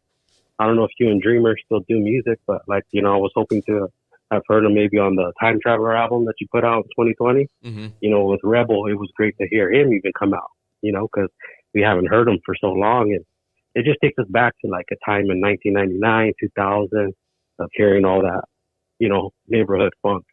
But hopefully you and Dreamer will be able to start flipping some scripts. Yeah, we still work together. He last time I saw he was at the studio was maybe I want to say like maybe about 5 or 6 months ago. He had came in and did some stuff. I did some production for him. But yeah, bro, good stuff. You know, like I said, we come from the same neighborhood in the Pomo, and I remember, you know, being out there on Meredith and Story Street and just running into, you know, you guys are the older. I'm glad you said that, dog, because a lot of people keep saying out there in the woods. A lot of people keep saying Santa Maria that I'm from the Santa Maria area, but I am from the Pomo. No. No, you got it. Yeah, you got it. You got it right, homie. Yeah, you got it right. Thank you, my brother. That song, Flipping the Script, just listen to that. Hell yeah. You guys have a good night. All right, you too, Bye-bye. brother. All right. All right, let's keep it pushing. Let's see. We got a couple of more minutes, everybody, so get your phone calls in. Here we go. Caller, your name and where you calling from? It's the homie Kike from the city of Escondido. Homie Kike from the city of Escondido. You got a question, my bro? Yeah, dog. I got a question for each of you. Okay. For you, Tony, on the whole Roadium radio series where you interview artists. Sorry about that. Yes. What have you heard of Diane Gordon? She used to do a lot of hooks for like a lot of the bangers in the '90s and shit. Yes. As a matter of fact, I hired Diane Gordon for a lot of my shit too, bro. I know Diane Gordon. I used to book her, bro. So yes, very, very great singer. What is she on? What's her big hit? Well, she did believe it or not, a black woman, bro, that did a lot of Chicano rap. Oh, a lot of because Chicano that name rap. sounds super familiar to me. Yes, a lot of Chicano rap. Listen to like East Side Rendezvous by like Kid Rock. Oh yeah, that is the shit. That is the shit. That's Diane Gordon on. Yes. Oh, she's dope. That joint is dope. Yes. Fuck. So a lot of people don't give her flowers, you know. That's one of my favorite Kid Frost songs. Is that one? Yeah. As a matter of fact, I worked with her like, bro, like so many people like Frost, ALT, Nino Brown, Slow Pain. We all have used Diane Gordon on our hooks. Lawless, you know, for my neighborhood. So great singer, bro. Is there any chance she'd be like to be on the show or anything like that? No, you know what? I would love to bring her on, but you know what? I'm glad you brought her up because I never even bothered like looking her up, I guess. I don't know if she's even on Instagram or. I know that fucking we bring up a lot of lost names and shit, but it just seems to me like she's one of the long forgotten ones and shit, you know? No. Everybody talks about like JEDI and shit like that, but she don't want nothing to do with this. And then, you know, we've had a few people that just like went through the cracks and they didn't get their dues and shit, you know? Yeah. There's a lot of people outside of our Raza, bro, that contributed to a lot of Chicano rap, bro. Yeah, I know that. I'm going to give you an example. There's another guy that eventually I'm going to bring in. People are going to laugh at his name, but this is just his name. Ron King. People think Rodney King, but his name's Ron King. A white dude, an amazing fucking keyboardist. And he had that mini Moog down to with all the oscillators and everything to a fucking packed. I mean, he had that shit down to a science, what I'm trying to say. He played on a lot of the majority of Chicano rap. Trip out. Yeah. So, Ron King. Now, here's the problem. When I put out this flyer and people see a white guy, people are not going to want to tune in because they're going to judge him by, you know, the color of his skin. Yeah. But if you sat there and listened to his interview, you'll trip out how everybody he worked with and whose music he played. Because he contributed to our culture. Are you bringing him in? Yeah. Dope. Yeah. He contributed to our culture as far as through the music, bro. And he knows Diane as well. Yeah, have him plug you up, man, because that'll be a dope ass interview too. Yeah, absolutely, my bro. But I thank you for bringing her up. Yeah, well, de nada, güey, gracias. One more question for Dominator, por favor, if I may. Yeah. It kind of has to do like with the same topic. Dom, buenas noches, long time fan, big time fucking fan, long time listener, and shit, homie. Hey, thank you, man. In the album Just Another Way from Central Coast Click, you had Mary Davis from the SOS band, right? Yes. Just to get like a quick story of like how that came about that you got plugged in with her, and a part B to that question is, would there be anything else in the works with like many of these legends that are just, you know, they're dying out? I mean, if you could like make one last hit with like anybody that's still around. Yeah. Great question though. Yeah. As far as the SOS band, Mary Davis, when we released our album, what was the album I was talking about earlier? Just Another Way. No, but the album before that, the album that we did before that, we had a album release party for I forgot the name of the album. Masterpiece. I know you mentioned the Masterpiece. We had an album release. We had an album release party for that, and we had them as our guests at our album release party. And while we had them as our guests, we also made a deal with her to come in the next day and do some recording at my studio, and that's how we came up with that track. Straight up. Wow. Bro, fucking dope. Yeah. And as far as other artists, man, I love working with. I you know what? I like working with old school artists that still have their voices that are preserved, that still take care of themselves. That's the most important thing to me, because I'd hate to get a hold of a legend and then them sound horrible. You know what I mean? Them come into the studio and just not sound good. So it's important to me to do my to do my homework and figure out which artists still sound good that will be worth putting them on something. That's my job to do that. So when I do find that out, that's when you know, like a good one that I would like to work with is that I think still sounds good is the chick from Mtume. She still sounds dope, and the chick from Yarborough and People, both of those girls still sound excellent. They still have that dope ass voices. So probably someone like that, or you know who else still sounds good is Howard Johnson, the guy that sang So Fine. He's still singing, he's still performing, and he still sounds good. Something like that. That's the type of stuff that I would like to do. That's dope. That's dope. Excuse me. Would you ever consider working with like Rich G? Yeah, he did actually, a bunch of hooks like in the. Me and Rich actually have talked about doing some stuff. I think me, him, and there was another cat that we were talking about doing a couple of songs together. Yeah, there's a couple of other guys. Make it happen. Yeah. Yeah, bro. Thank you for the call, man. I appreciate it. Thank you, bro. I appreciate you guys for the time. Have a good one, man. Oh, dale, you too. That was a good question, bro. I like those type of questions. Okay, let's go. Here we go. Caller, your name and where are you calling from? Hey, what's up, bro? This is Marvelous. What's up, homie? Hey, thank you for the shout out the other day, man. What's going on? Hey, what's going on? What's up, Dominator? What's happening, homie? Hey, I just wanted to call in and give you your props, bro. A lot of people don't take this into consideration that you got a unique talent, but you're also a performer, bro. You put on a good show for the audience. So I think that I actually call you the fucking the prince of the Chicano movement. I'll take that, homie. I just want to give you your props, homie. Hey, gracias. I appreciate that. Yeah, Man. keep doing what you're doing. All my respect, bro. Hey, homie. You're a very interesting person, homie. You have your head on straight, and you're fucking smart as fuck. Thank you, bro. Thank you. Thank you, Carnal. You know what? I'm going to call you after the show because we got to edit tomorrow. Yeah, hit me up, bro. Okay, I'll bro. talk to you guys later. All right. Okay, see you later, man. All right, bye. Thank you, Marvelous, for that phone call. Okay, let's see. Caller, your name and where are you calling from? Anaheim. Oh, actually, Fullerton. From where? Anaheim. Fullerton. Fullerton. Oh, Fullerton. What's good, my brother? You got a question for the DJ Terminator? No, I had a question for, no, not a question, but. Hello? Not a question for Dominator. I heard him fucking, was what, 2000, I guess? Okay. 805 click. Oh, yeah. Okay. Yeah. What was the 805 click? Central Coast what Click. year was that? Central Coast Click came out. The first Central Coast Click album came out in 1998. 1998. How old were you? Fuck.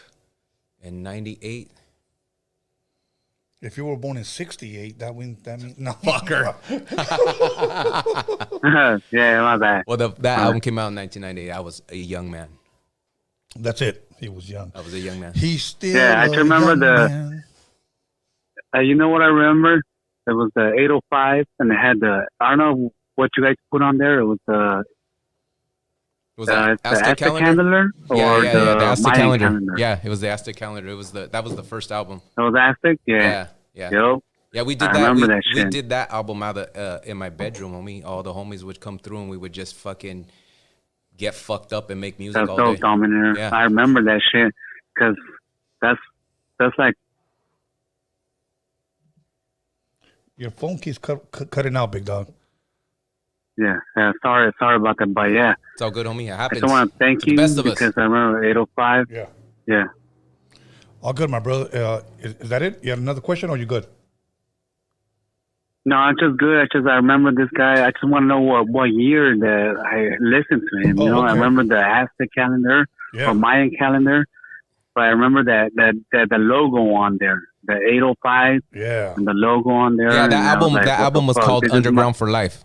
That album was called Underground for Life. Central Coast Click. And I remember I'm from Orange County, and I'm like, fuck. That's dope. Yeah, That's Underground. dope. There we go. Hell yeah, that album was all over the place, man. I appreciate it. Thank you for the call. Thank you, my bro. Have a blessed one.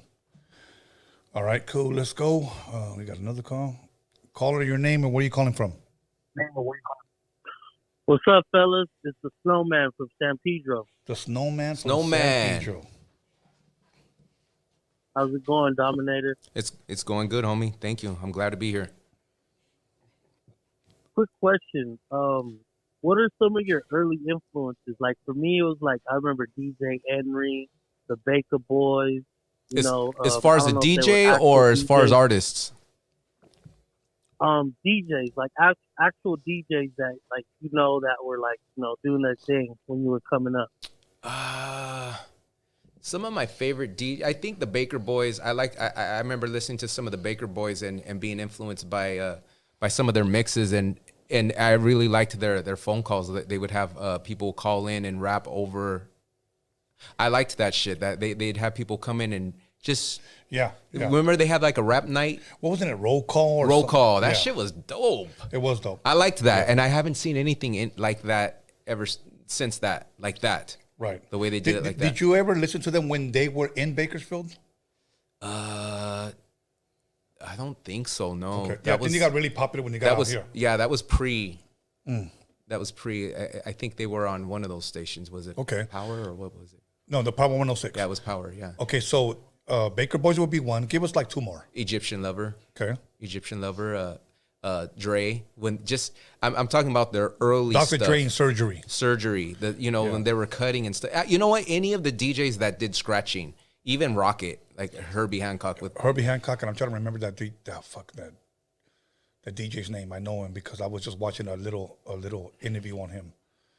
Those early Rodney and Joe Cooley, the early DJs that were scratching. Yeah. Those were my influences. Any of those like 83 to 86 albums. Yeah. Those were my early influence as a DJ, made me want to scratch, actually. Yeah. I still like scratching. Hell yeah. When was the last time you scratched, Tony? Got it. I was just scratching my face a little while ago. Fucker. On the turntables. When was the last time you cut? Okay. When was the last you time have to be a little bit more specific. But honestly, about a month ago, I still have my 12s, bro. For me, it's been about a month, too. I had my turntables painted. They look like R2-D2. Oh, I got to see that. No, I'm dead serious, bro. Yeah. Bro, you know what? I still have my old school mixer. I don't buy these mixers that have Christmas lights on them. You know, where you could just push button. Oh, no, damn. Who's that? Yeah, no. All the colors. I don't have that shit. All the colors? I don't have that shit. It looks like a Simon Says? Yeah.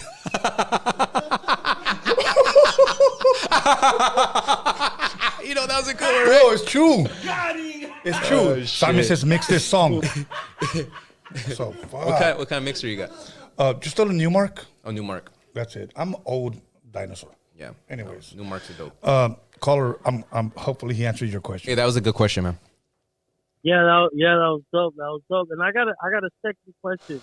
As a DJ, maybe your guys' mind is like, who knows how it works, but do you think it's easy to transition from a DJ to like a Tony A that runs a podcast, like being technically savvy? Is that something that runs in the realm of being a DJ? Like being able to use equipment, like, computer stuff, being technically savvy. Is that something necessary to be a DJ? I don't think it is, because there's plenty of podcasters that aren't DJs, that weren't DJs before they were podcasters. Yeah. As far as that, in that world of podcasting goes, you just need to maybe have, if you don't have the experience yourself, have a right-hand man that knows how to run the whole system as far as streaming live and the audio part of it. To be honest with you, I think even a sound engineer could probably figure it out and do the podcasting.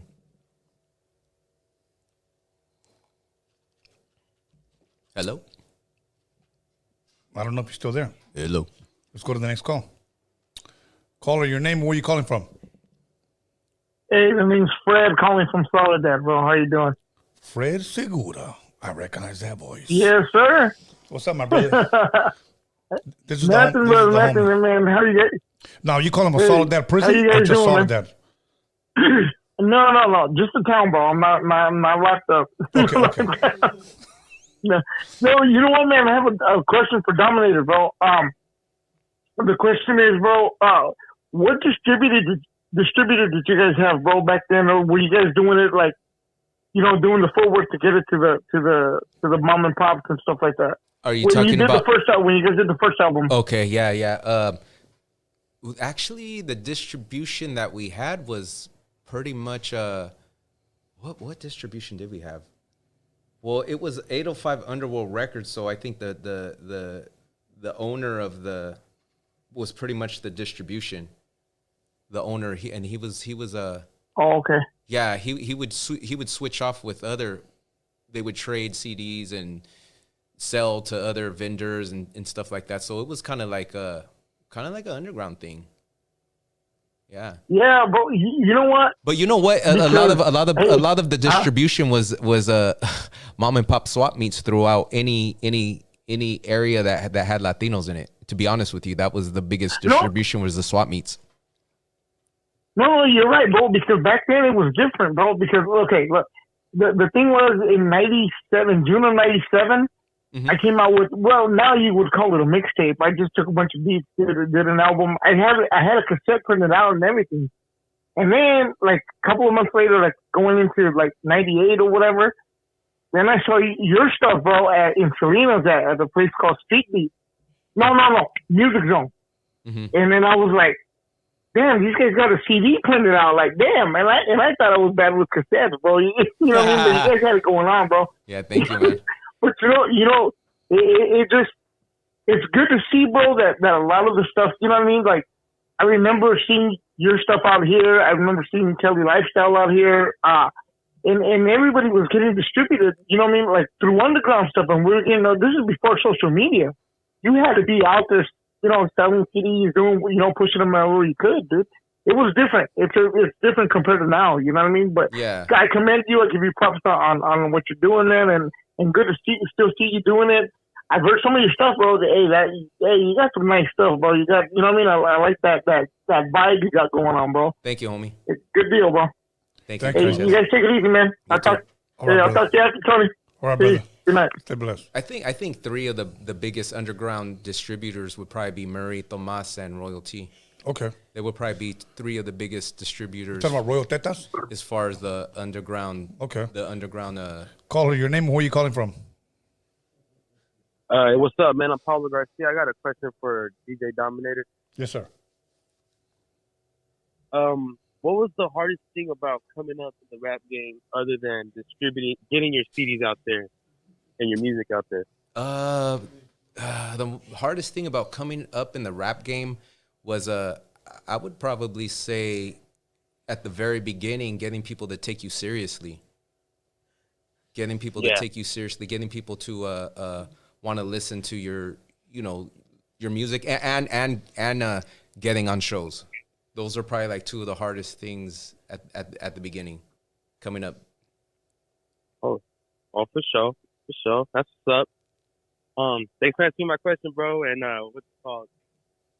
Hope you come out with some new stuff, man. You get it down. Thank you, brother. Yeah, soon, look, soon. 2023. 2023. Yeah. All right, my brother. Thank you, my bro. Almost coming up. All right, have a good night, guys. You too, bro. Thank you. 2023. I'm not going to give you a month. So. Or what part of the year? Or distribution. Just do what a lot of guys do. They go to stand in front of Walmart and sell CDs and tickets. That's cool. You got to give it to them, man. They're going to hustle. Yeah, if you want. Anyways, caller, your name, where are you calling from? Oh, you already know it's last name Contreras, first name Box. Box. What's up, Box? Box. Hell the yeah. Box is made. Finally, brother. Saludos to my brother Tony A. Like always, that's the first most thing I say when I call in. Saludos to DJ Dominator. How you doing, brother? How's everything going? Good, homie. I'm doing good, homie. Thank you. Peterman, it's not a question. I just want to say a compliment for the fact that you keep the cultura alive, and for the homies to still keep it the way you do it, and I can't say names, but like the vatos in the industry, it takes it's brave to do it because a lot of vatos are jumping ship and they're doing all this other weird ass stuff and all this other shit, but you keep it homie and.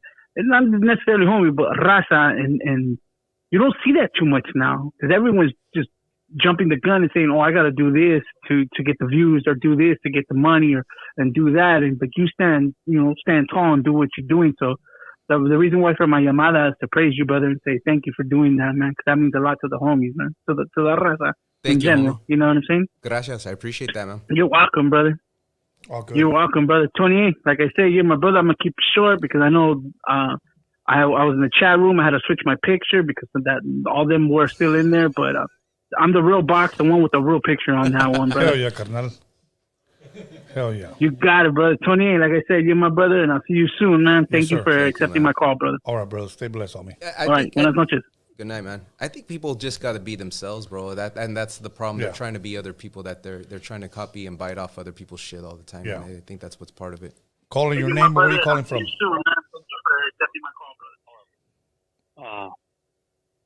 From my life? Yeah, you're live. Where are you calling from? What's up, son? I come from Fresno, California, bro. From Fresno? Yeah. Okay. You got a question? And no, just a shout out. You know me, Tony A, man. You know what I mean? I send mine. I've been, you know what I mean, watching you. I think you're the best podcast. You know what I'm saying? Like, thank you. As far as, you know what I mean, all this other shit, man. I think you're very knowledgeable. You're marvelous. I enjoy your figure sounds. But I just want to say, homeboy, Dominator, when the fuck you get that fucking derby? Because that shit's fire right there, bro. I'm trying to buy that. Hey, gracias, homie. I think I got this. Where did I get this one? I think I bought this one in Arizona. You need to get your own, bro. Yeah, that beige color, like that with the red leaf and todo. Yeah, I got this one in Arizona. I got, you know what? Everywhere I go, anytime I see brims or these types of style hats, I gotta pick something up. Yeah. Hell yeah. You gotta get your own, bro. The Dominator. The Dominator. Yeah, the Dominator hat or the Dominator brim. The Dominator. No, man. Briminator. It's the Dominator. No, the Briminator. The Briminator. Yeah. Yeah. Hell yeah. Yeah. Yeah. So yeah, good, but I just want to send mine to food, man. You know what I'm saying? Tony A, man. You know what I mean? Watching you for a minute, and I send mine, bro, and God bless, and you know what I mean? Thank you, stay up, man. Thank you, homie. Thank you. All right. Let's go. Have you ever sold your CDs in front of Walmart? No. What about tickets? I would though. I wouldn't. No, but have you? I haven't, but Okay. I wouldn't give a fuck. I would sell tickets anywhere. Just In front of Target? yeah, I'm a hustler, homie. What about in front of Petco? Anyways. Wait, whatever. I don't give a fuck. Caller, your name or where you calling Never from? too proud to do some shit like that. Caller. Yeah, hello. Your name or where you calling from, bro? Oh, hey, what's up, man? We're right here in Norwalk, California. What's up, my brother in Norwalk? Tom, sure you don't want one? I'm good. Yeah, what's up, man? How's it going? Good, brother. You got a question? Oh, yeah, man. Just, not really a question. Just wanted to show support and, just keep doing your thing, man. Just wanted to say what's up and, viva la raza. Thank you. Viva la raza, carnal. Thank you for saying that, bro. Thank you for saying that. All right, brother. Thank you. Viva la raza. I'm glad he said that. Not too many people call in and say that. Oh, there you go. Caller, your name and where you calling from?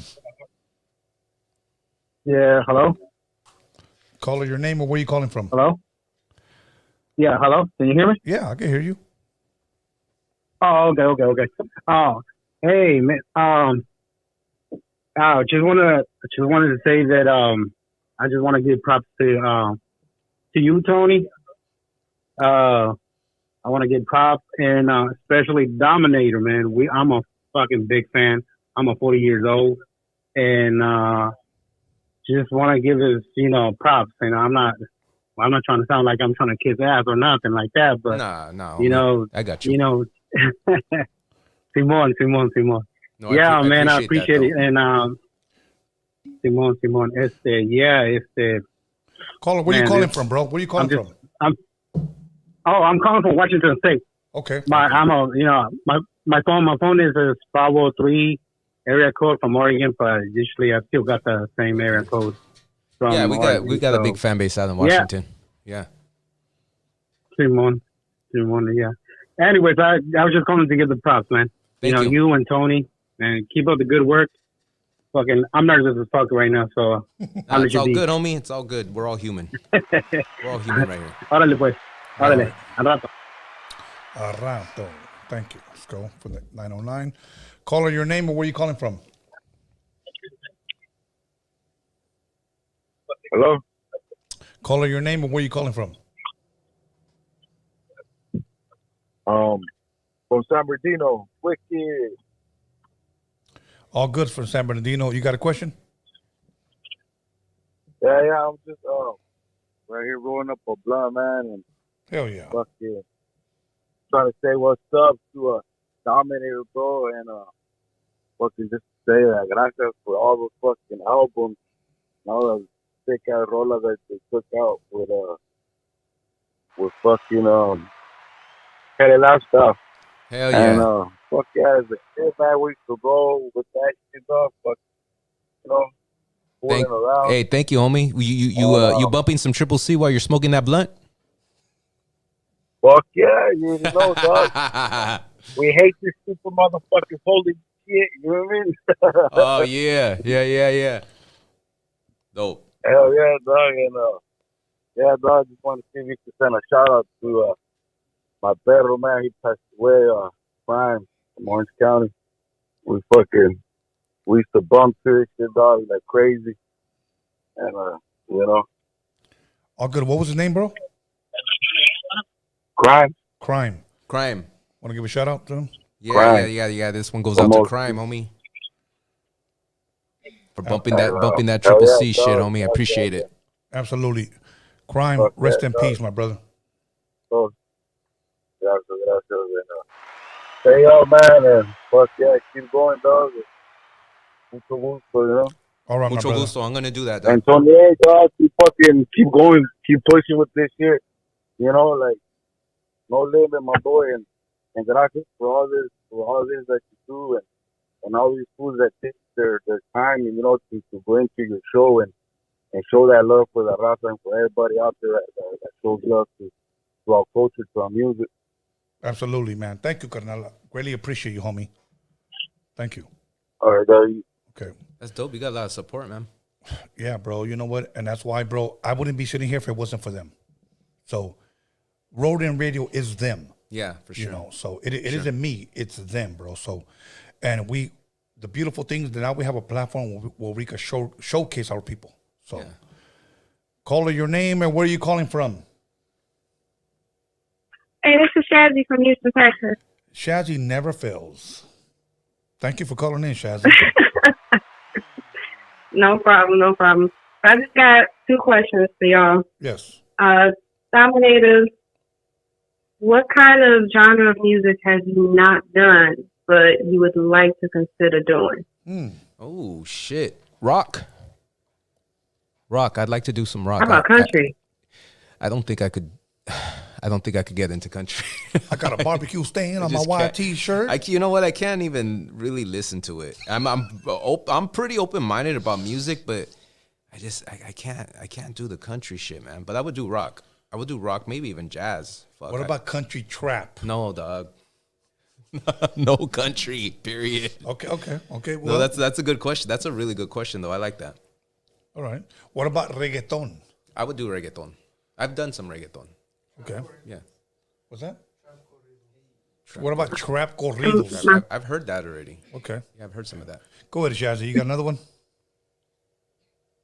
Yes. My other question is, Dominator, would you ever do a full-on collaboration album with Carolyn Rodriguez? I mean, maybe you have, but I'm just not paying attention. But I follow y'all pretty well because she's from my city, Houston. Would you ever do a full-on collaboration album with her? Yeah, most definitely. I feel like y'all work pretty well together. Yeah. No, we've already talked about doing that. Yeah. So the answer is yes. But we have enough song. We have a lot of songs already anyway. So yeah, I would. Yeah. Okay. Dope. You good, Shazzy? Yes, I'm good. Oh, can I actually give a quick shout out? Yes. I just wanted to shout out my dad, Ernesto. Papi, if you're watching, hi. And that's all. Ernesto. Good shit. Absolutely. Thank you, Shazzy, for this phone call. Greatly appreciate it. Calling from Houston, Texas. I'm glad she asked about Carolyn. Yeah. Me and Carolyn have some good Dope. music. She gets down, man. Dope. Thank you, Shazzy. Have a blessed night. Thank you. Okay. We got a couple more minutes. Let's go. Call her your name or where are you calling from? What are my area codes saying? Right? Brooklyn? Well, yeah, but I'm asking you, bro. Just say it. It's good for the show. Well, I guess it's Orange County. Okay. Orange Right? County. Yes, sir. You got a question? Yeah, I got a question for Dominator. What's up, homie? Are you freaking Mayan or Aztec?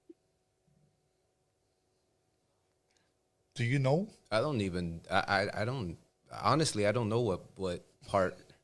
That's what I'm saying. It's You know hard what? for me too. I don't think I'm Mayan. I'm pretty sure I'm not Mayan. Okay. So I guess. So you're Aztec, right? I guess I'll lean towards that direction. Becca? Yeah. Okay, yeah. But I know I'm not Mayan. So how about you, Tone? How about you, Tony? I give up, bro. You know you're. Let's roll the dice, homie.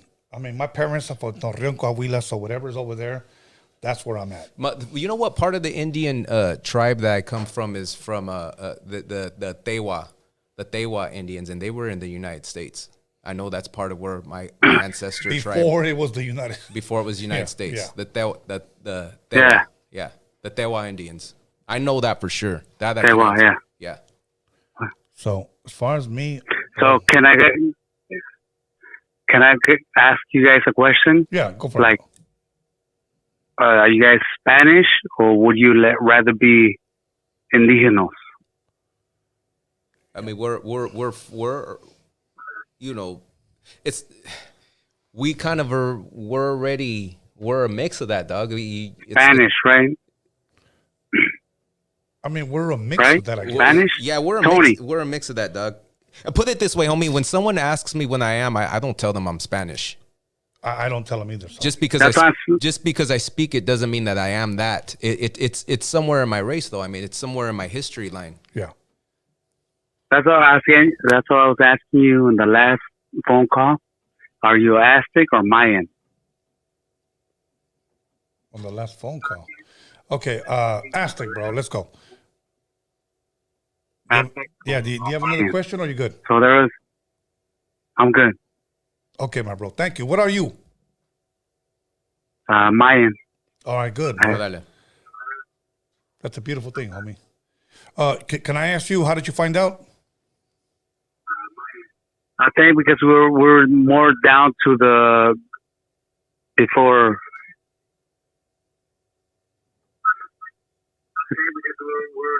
More down to the Inca and Mayan, Zacateca, Veracruz, and Mexico City. Those were the Aztecs, right? Okay. Oaxaca. Yeah. They had Okay. the power. All good, right? bro. Yeah. Thank you, bro. Really appreciate your phone call, homie. Right. Okay. Stumped me a little bit. You got me. If they would ask you which tribe are you from, what would you say? The Tewa. Booyah tribe. Right. Call her your name, or where you calling from? Yo, what's up? This is Big Ike for Ventura, 805 area. Ventura 805. What's up, Big Ike? I like Ventura, bro. Hey, hell yeah! You know we got the pier, we got the palm trees, we got the beach, and that one street. What's that one street, bro? Hey, where everybody kicks it at night. Ventura Avenue. Ventura Avenue. The nice restaurants, bro. Yeah. Yeah. Hey, I just wanted to say what's up to Dominator, to you, Tony. Hey, Dominator, I just wanted you to know that I've been listening to you since the early 2000s. You know, you got the makings of a love. Oh, yeah. Good shit. Yeah, that's my first solo album. Yep. Yeah. Hell yeah. You know, just another way with you and your homie. Mm-hmm. You know, me and my cuñado used to bump that shit all the time. We used to fucking road rage. Going down fucking Santa Paula, fucking Fillmore. That song's crazy, dog. That's You know a what I crazy mean? ass song. Yeah, hell yeah. Yeah, I appreciate that, man. Hell yeah. I just wanted to let you know, dog, you got big support right here in the 805, dog. Thank you. You know what I mean? Hell yeah. I feel that And support. I you always too, feel Tony A. Thank you, Conal. Thank you. Yeah, hell yeah. I just wanted to call in and show you guys love. Muchas gracias. Thanks for taking my call. Thank you, Yes, Big sir. dog. Thank you. Yeah, I like when people tell me Yeah. the memories that the songs remind them of. I like that. Let's That's some dope shit. Call her your name, or where you calling from?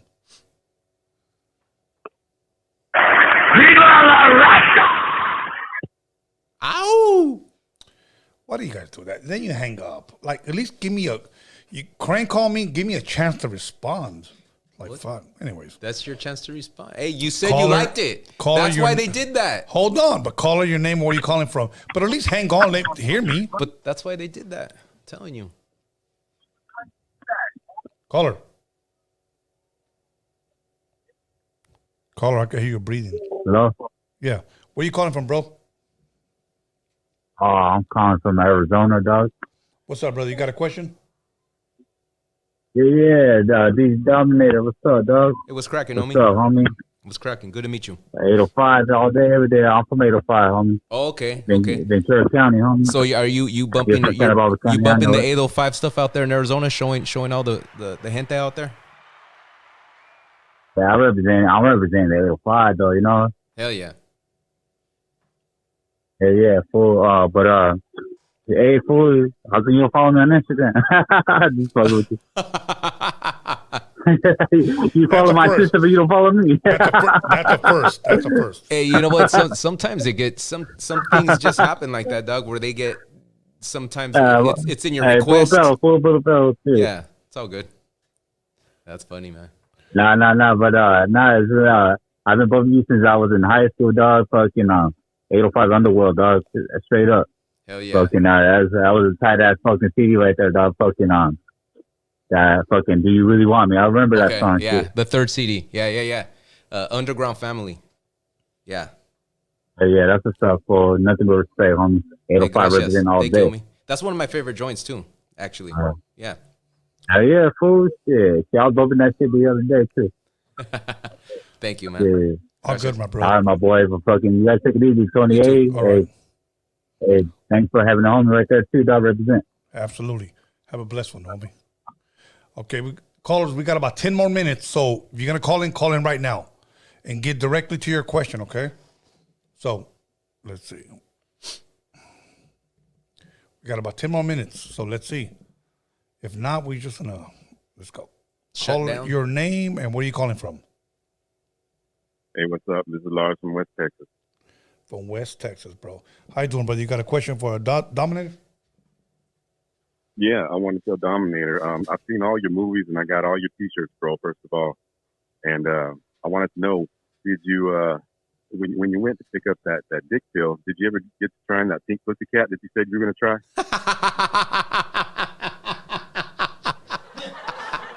I'm just curious if it worked. That's a good one. Yeah, that's a good one. That was a good one. Well, no, in all seriousness, no. That's funny, I wanted man. to know which pill did you go with? Which pill did you end up going with? Did it work? Would you recommend it? And will you be getting it again? Shit. Which one did I say I was gonna go with? The pink pussycat. The I pink may pussycat? go with the pink pussycat. Yeah. Yeah. Then Yeah. If I went with that's the last. Yeah. That's the last that we heard that you were going to try the pink pussycat. I just wondered what effect it had on you because that's for highness. Got him. Oh, you got me. Okay. Oh shit. All right. Did it have a good effect? Yeah. That's a good Well, one. anyway, Tony, I just have one question for you. I've been trying to get at you for a while, trying to send you a collection of some Prince stuff I think you'd enjoy. I can never get a forwarding address though. I was wondering if maybe you got my number there. If I could get I don't know how you would do that, but send me a way to get at you to get that to you. Okay, I'm going to screenshot your number right now, big dog. It's the area code 325, right? It's well, not, then everybody would want Prince. It's not the poster where he's in a G-string, is it? It better be. Oh no, well, hey, I could send that on the download, but I'm talking about music, videos, stuff like that. No. I got your number, bro. I'll text you from a number tomorrow, bro, and we'll go from there. Okay. All right. Thank you, Sounds good. Hey, I'm enjoying the show, and y'all two have a great night. You too, my bro. You too. Hell yeah. That was funny. You know, one thing about our followers, bro, I get a lot of gifts from a lot of people. That's how much they got fucking love for me and my team here, bro. So I'm grateful for these people. Caller, your name and where you calling from?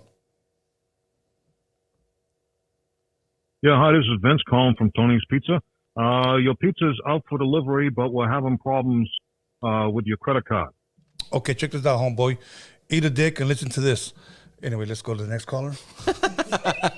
Hey, was that someone really talking, or was that I just a don't know. message thing? That was probably a message thing. We've gotten those before. That's funny. We've gotten those where we ordered Chinese food, Yeah. And I was like, I ordered 2 young men. That's fucked up. Okay, let's go. Call us your name and where you calling from.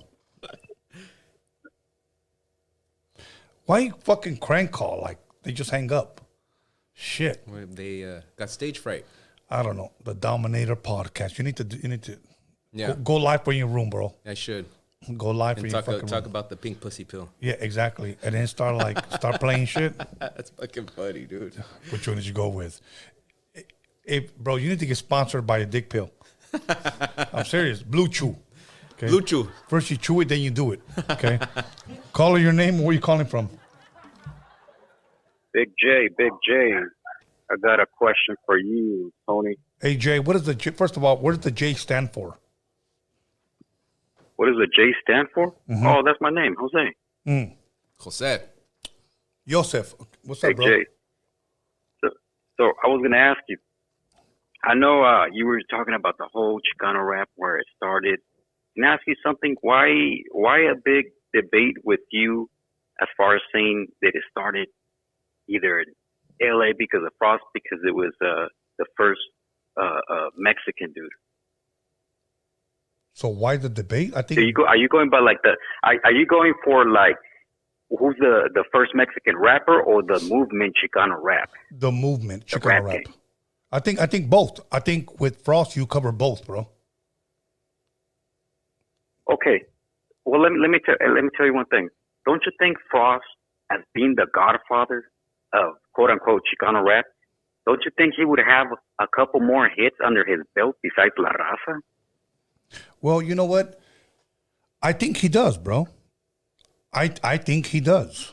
You know, but here's my thing, and not trying to defend him because it's not like I talk to Frost every day, but I will say this, that song, I believe, is what started it. Whether he had hits after that or not, It kicked it off. that's what started it, bro. Yeah. You know, now let me say this. There's other Chicano rap legends out of San Diego, okay, that started, you know, that were rapping a long time. But I'm not going for the first person. I'm talking about the person that made an impact. And I think that's the song that was all over radio, if you will, even mainstream, that kicked it off for us. Now we can say, you know what? We have an open door. That's what I'm going by. Right. Because I feel like when the Chicano rapping really started was when Low Pro, 805 Underground with Solis, Familia Records, when they started that big movement. And then all of a sudden, everybody started coming along. But if you think about it, Murray, he had a catalog, but he didn't have no artists that were actually out there featuring each other. Right. Low Pro, Royalty actually had all these artists, and they actually would go out there and record. So they had a big camp within each other that they were featuring. So I think maybe that's the question of debate where people say like, oh, here, there, or so on, you know? Right. So I kind of feel like it was Low Pro. Okay. What years are you referring to? Because when I say Kid Frost, I'm referring to 1990. What era of years are you referring to as far as Low Pro? Late 90s, 98 and on. Late 90s. That's when the Chicano rap game started with that movement. But as far as Mexican rapper, I would have to say, yeah, I mean, it wasn't Low Pro. But, you know, but when the rap game started, you can ask, am I right or am I wrong, Dominator? How Tomas from the 805, from Low Pro, it was big camp, and they had a different movement from what it was to Ruthless records, like having like the Mexicans on there as far as like Brownside and Frost. Yeah, it was a different movement. It was a different movement. It was a different movement, but if I still feel like Frost contributed to that early part of it. If it wouldn't have been Frost, it would have been someone else after him, regardless. He just happened to be the first. It would have been anybody from the 805 Underground. It would have been anybody. It would have been somebody. It would have been anybody. It could have been anybody else. I'll give you a good example, bro. They say that Sugar Hill Gang is like the godfathers of rap. There were other rappers around at that time, but those are the guys that went mainstream and were heard by everyone first. So that's my example. That's what I'm basing it on. His example right there. That's what I'm basing it on. Yeah. Right. Okay. So, I can see that. Yeah. I mean, that's the best way. Sure, that's the sure. best way I could put it. I mean, were the first people to popularize it, where a mass was able to hear it. I mean, they were heard throughout the other rappers were heard throughout their neighborhood way before that, but no one in the world didn't know what the fuck that was until Sugar Hill Gang came out. And I think Frost kind of did the same shit for us. And my thing is this, I'm not trying to say that he was the first guy to rap that way. No, there were rappers before that. Yes. But he was the first guy to bring it to the mainstream platforms. Right, for it to be on the radio. That's all I'm saying, bro. And other people to hear it in a bunch of different areas that wouldn't even know what the fuck that is if it wasn't for radio. Now, here's my thing. Compared rappers from the 90s to the 2000s. Because when I think of low profile, the Capones, the Mr. D's, and Sawed Off Records, Night Out, I think of 2000s. Even though Night Out was in the 90s, okay? Late 90s. Yeah. Late 90s. Okay, here's my 2000s. Thing. Kid Frost, and I had Murray Brumfield here, and he would debate that Spanish Fly, Ese Rich Rock, the song Soy 18 with the Bullet, came out before La Raza, but they were never on a major label. Okay? Right, correct. A lot of people, that's the debate. Who was first? And I'll be honest with you, because I worked with Ese Rich Rock when he was in junior high school, before he got with Spanish Fly. I worked with him. And was that before Frost came out? Yeah, before. This was in the 80s. Okay, this is 87, bro. So when he got with Spanish Fly, I didn't mess with him no more. Started working with High C. Okay, but what I'm saying is that was always the debate who was first. But Frost popularized it, brought it to mainstream. Everybody recognized it. It was heard by him first. Yeah, so that's what I'm basing my documentary on. Now, but here's my thing: you had Frost, you had Ese Rich Rock, Spanish Fly, you had Proper Dos, you had Lighter Shade of Brown. You had Brown Side. You had Night Out that eventually came out with Here Comes the Night Owl.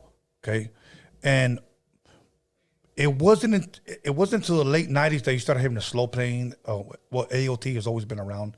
Nino Brown, JV had a hit on the radio. So you look at all the Chicano rappers in the 90s. They all had record deals, and they were all on the radio. Yeah. Okay. You go to. But they all failed. Well, what do you consider failed? Because they all had record deals. They didn't have no. Like, say for example, a lot of people want to say that Baby Bash had so much success. Who? He got dropped by Universal. Right. Baby Bash. Okay. And not having, so obviously I look at him like as a flop. Longevity wise, you can say Little Rob hasn't had that really. I mean, yeah, it's slowed down a bit. He's not in his peak, but he continued over decades and decades. So I kind of consider that more like success. Okay. But if you look at, like, for example, you got Lighter Shade of Brown. No disrespect to Lighter Shade of Brown, one of my favorite artists, ODM. But it just happens like after they had that, like they just flopped. And Frost, the same thing. Frost didn't even come into the Chicano rap game till the early 2000s when he started messing with Little One and all the rappers from San Diego. That's when he started, like, people started more like into like, oh yeah, now Frost. But Frost, if you don't remember, Frost had another album and he wasn't doing too good until he started, doing stuff with Low Pro and all that. Okay, well, I actually, Frost had something in '83. Remember that? No, he had on the 12-inch. No, he had Rough Cuts. That was his first single. What year was that? I want to say 87 and 88. He came out with Terminator, and then in 1990 he came out. I know his history, bro. But he did have something earlier. Yeah, on, he did. Before La Raza. Yeah, and he came out with La Raza. But, bro, like when you say low profile, bro, I'm being honest with you. Like, who was some of the banging artists on there that you can say, other than maybe Little Rob?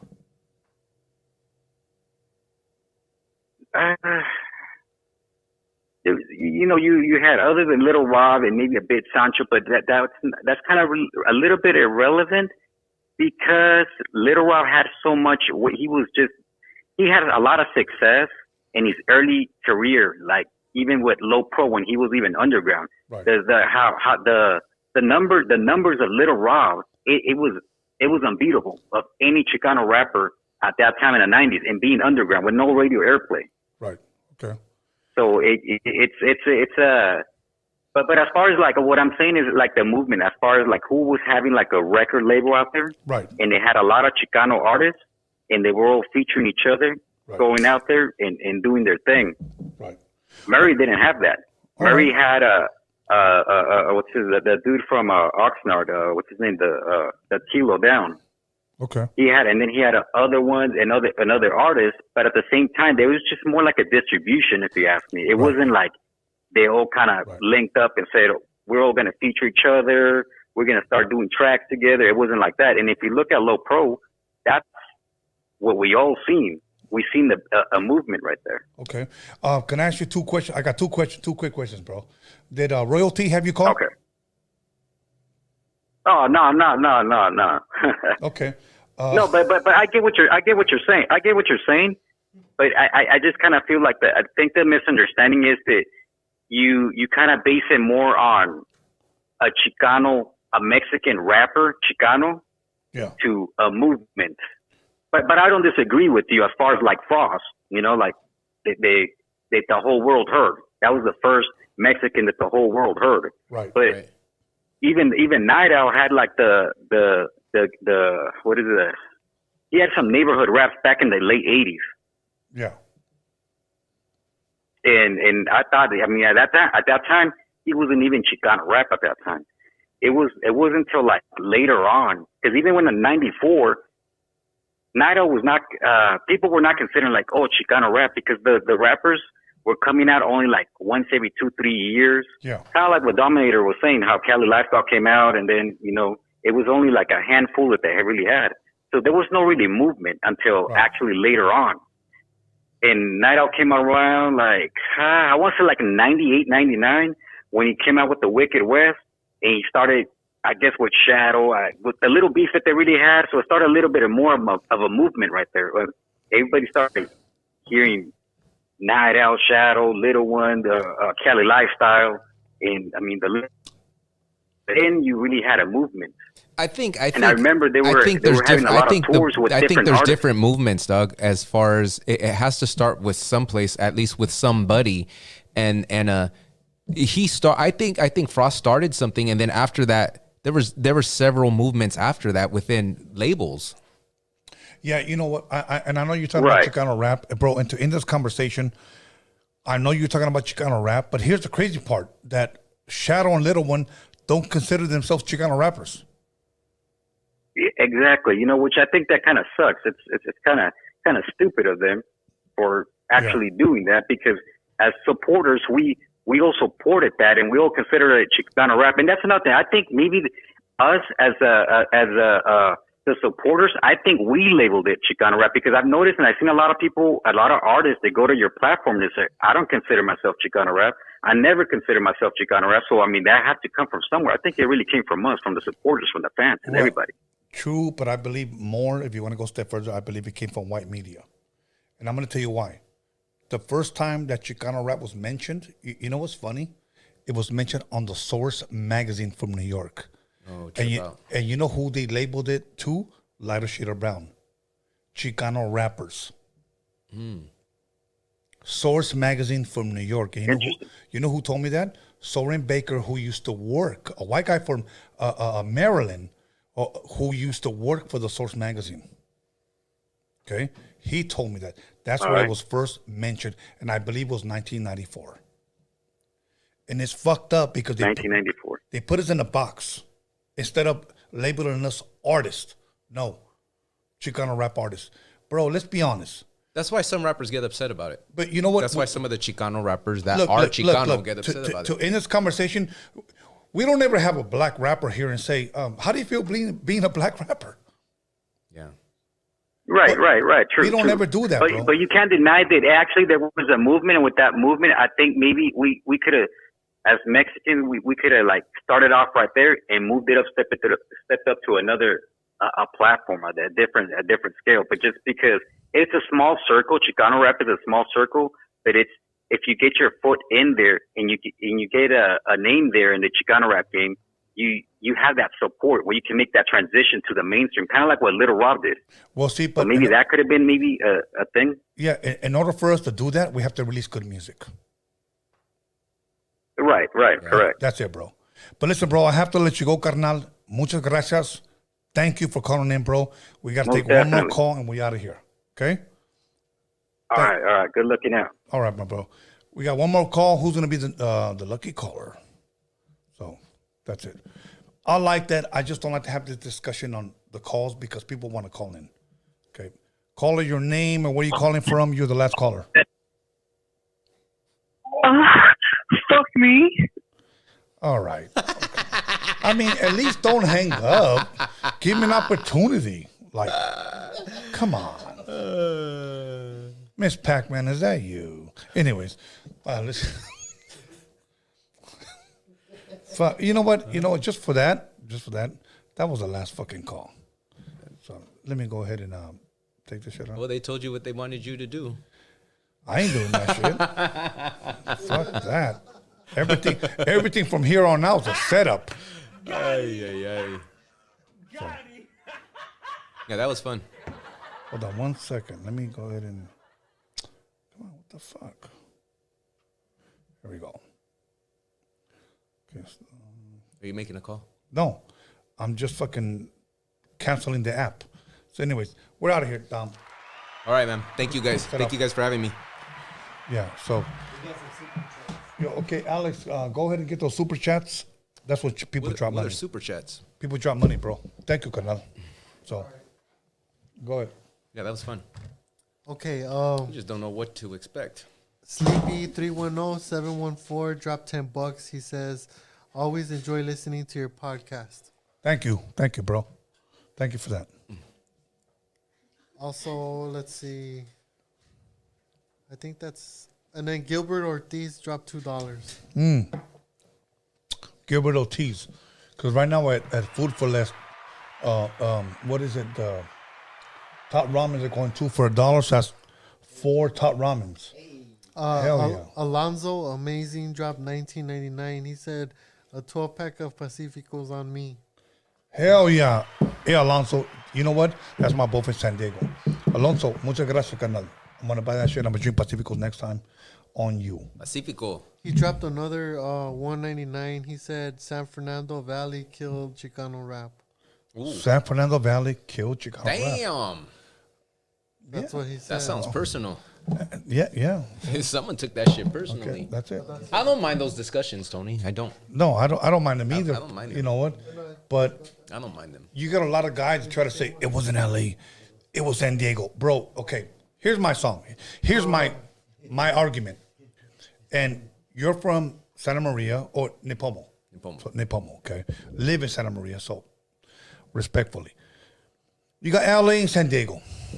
1990, you got La Raza. Created a whole new fucking movement. Name me a La Raza song that came out of San Diego, bro.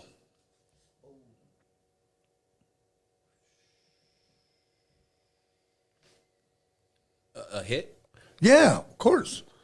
Well, I mean, you can't compare it to the first song. That's the thing. You can't. But that's my thing. You're not going to be able to repeat it being the first. Now, if it was the first that came out of San Diego. Okay, so that never came out. What is the biggest song that ever came out of San Diego? And I'm calling out everybody from San Diego. Summer Nights. Right, the Rob Summer Nights. So the Summer Nights, believe it or not, let's be honest. It was on the charts for a long time. Did that start a movement? Yeah, they remixed it. I'm not asking you. I'm asking my guest. If it would have been the first song, yes, it would have started a movement. Okay. All right. I mean, but you said if. You got to try to be politically correct. Let's just be brutally honest. No, it wouldn't have, bro. You did use the word. You did use the word if. You did use the word if La Raza never existed. Okay. You said if. I know. Hey, you guys shut the. That shit made it to the radio, so if that would have been the first song heard all over the place, that would have been the song that started the movement. Yes. Now, I want to ask San Diego fans, Summer Nights, is that what you said? Yes. Do you guys believe, ask that question real fast, that Summer Nights is a San Diego anthem? I think it's a summer anthem in general. Okay. I do think it was a summer anthem because people La Raza, hear would you say it's a summer anthem or just an all-around anthem? Well, it's an all-around. That's what I'm asking. It's an all-around cultural anthem, yes. See, I'm not arguing with a summer. Yes. I'm asking all around, Yeah, no. Yeah, I get what you're saying. But you get what I'm saying too, right? I know you're trying to be politically correct. I mean, you just... Dom, I love you, bro. Just be honest. I'm being honest, bro. The first person that does it is how it's remembered. It is. Sugar Hill Gang. Yeah. I'll go back to that again. Sugar Hill Gang. Mm-hmm. Was that the dopest? Fuck no, it was not the dopest. No. Let's be honest. You know there's... How many barbecues has that fucking been at? I know. How many fucking Christmas parties have played that? I know. That fucking song is an anthem. And it's not the greatest song in the world, but it's a fucking anthem. Because it was the first. You know what's funny? As me being a DJ, and I've been DJing since I've been 11 years old, okay? I've never, ever have played Sugar Hill Gang. Really? Never. I have. Never.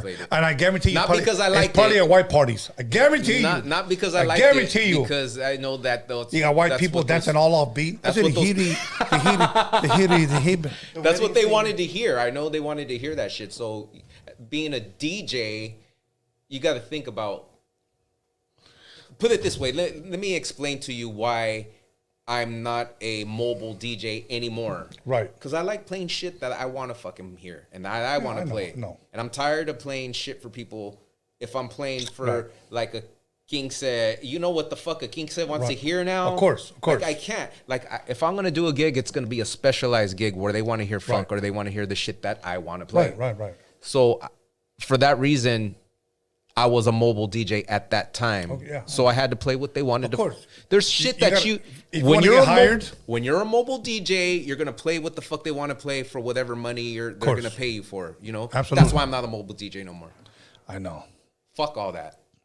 But I'm not shitting on the mobile DJs. I'm just saying personally, if I want to play some fucking 90s, if I want to do a 90s set, yes, or a 90s hip hop set when hip hop was fucking dope, right, or some funk shit or whatever the fuck, I'll go out there and play at a place where they'll let me play that type of set. And there's these places where they'll put a sign up that says no requests. No, I put that shit. That's the shit. Yeah, I know. So let me say this for people that are saying Tony just a San Diego hater. No, I'm not. Look. Legion of Doom came out of San Diego. Much love, much respect. I think they're dope. GPA, much love, much respect to him, okay? I got love for San Diego. I think Shadow's a dope rapper. I think Little One's a dope rapper. I think Night Owl, rest in peace, was a dope rapper. I just don't think they started it. That's all I'm saying. That's my argument. I'm not saying like, fuck them. I'm just saying I don't think they started it. Little Rob is a dope rapper. He's got his audience. I just don't think that they started what Frost started with one song. Because like you said, you're the first. That's it. It's that simple. So, anyways. Yeah, no, I agree with you. Some super chats. Go ahead. Some more super chats. Some more top ramens. Don Peruco dropped $1.99. He said, shout out from Portland 503. Okay. And then I think I got him right here. Anthony Brito dropped $5. He said, get Thomas on here. Okay, Thomas. And then Mightiest Son dropped $5. He said, why is DJ Dominator more known than you, Tony, before your podcast? Because Dominator is dope. That's why. He's fucking dope. I'm just a regular old guy. That's it. Come on, dog. This is your podcast. That's it. Cristina de la Rosa dropped $2. She said, pipote. Pipote. Yeah. Pipote. No, popote, like. No, pipote. Okay. Okay. Pipote. I don't know what pipote. I don't know what that's just from. So, all good. So that was fun, man. Yeah. And I've never done the open phone calls like that. Hey, any shout outs you want to give, man? Before we out of here? Yeah, I want to thank Lucha for coming. Okay, get close to the mic. I said this about 500 times. I want to thank Lucha for coming with me. I want to say what's up to my family. Thank you for having me down here. What's up to my homie Rebel. What's up to everyone that I'm working with right now. Mariah Avila, Carolyn Rodriguez, Magic Girl, Desi, all my people, man. Hell yeah. Here, let's go. People keep dropping money. Let's go. Yeah. Don Piruco dropped $4.99. He says Lil Rob need to support the Raza y dile que el Piruco dijo. And Tony, the vlog you did was dope. Shout out to you and Mark. Tony and Dominator, Viva la Raza. Okay, let me say something about Little Rob. Much respect to Little Rob. But Little Rob was about 3 blocks away from me today. He could come out here and shoot a video, but he couldn't come out here and do my podcast. So I'm just going to put, honestly, bro, I'm going to put you on blast, bro. Okay? And this is not like on some hater shit, but like, you know. How could he come out here if you already had me booked? Well, what are you going to do? Tell me to go home and my chicken feet or what? I'm just fucking with you. I would have saw right through you like Swiss cheese. I'm just fucking with you. No, but it's the point that I'm trying to make, that he was here and, you know, he couldn't get booked. So he knew he was going to be here a month ago.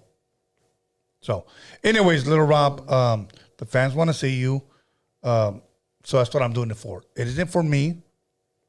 I already worked with you in the late 90s. So it's for the fans. So anyways, other than that, $5 more. Other than that, G Dollar. Yeah, you need to get a shirt that says "other than that" on it. You know that, right?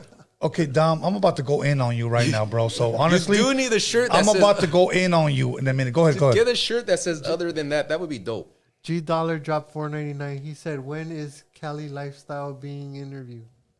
Go ahead, Dom. I'll put you on the spot. They're coming next Wednesday.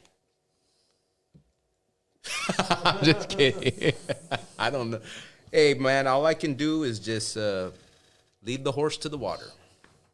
Who's the horse? That's all I can do is lead the horse to the water. So, anyways. Other than that. Stop stealing my words, bro. No, I'm not going to do that. Homie. Come on. He disrespected me. Come on. No, I did it. I'm going to put that one on my raps. I'm going to make a funk song called that. Aparte de eso. Other than that. Yeah, I'm going to make a funk song called Other Than That. Watch. Other than that. And Tony's going to be cutting on it. I can't cut anymore. Not with this arthritis. So anyways. All right, everybody, I want to give a shout out to, once again, my boy Alex Cervantes Enterprise. There's not a hoot that can't be fixed because he could do it in the mix. Then I got my boy Norbert. He attends every video, every show. Norbert's everywhere. So I want to give a shout out. He's a new addition, right? Yeah, he's the new addition. Yeah. Much love, much respect to Norbert. And fuck everybody that says Norbit. It's Norbert. Okay? Norbert. So fuck off. Norbert or Norbert? Norbert, right? Norbert. Hold on. After my shout outs. To my son B-SKANLESS for helping me promote this. And also to the Hip Hop Jedi. And to my co-host Marvelous Inc.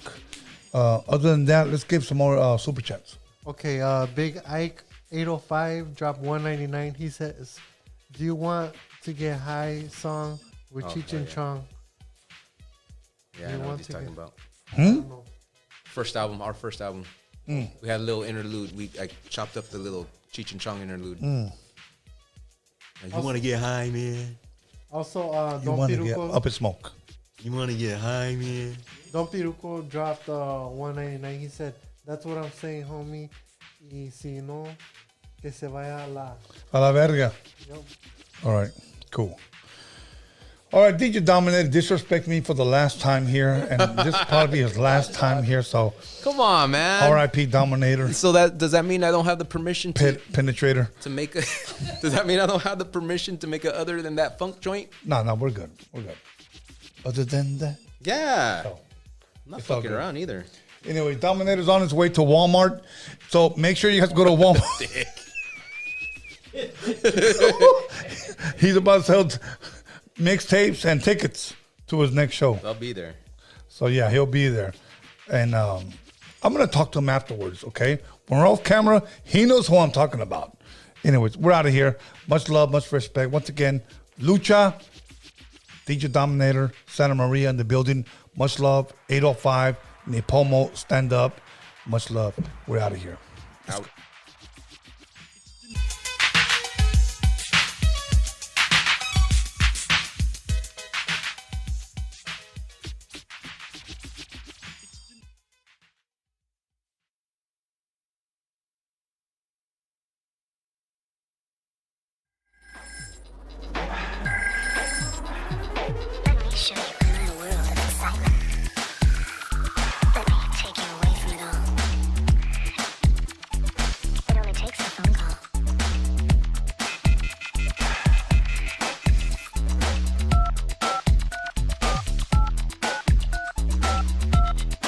Take you away from it all. Take you away from it all.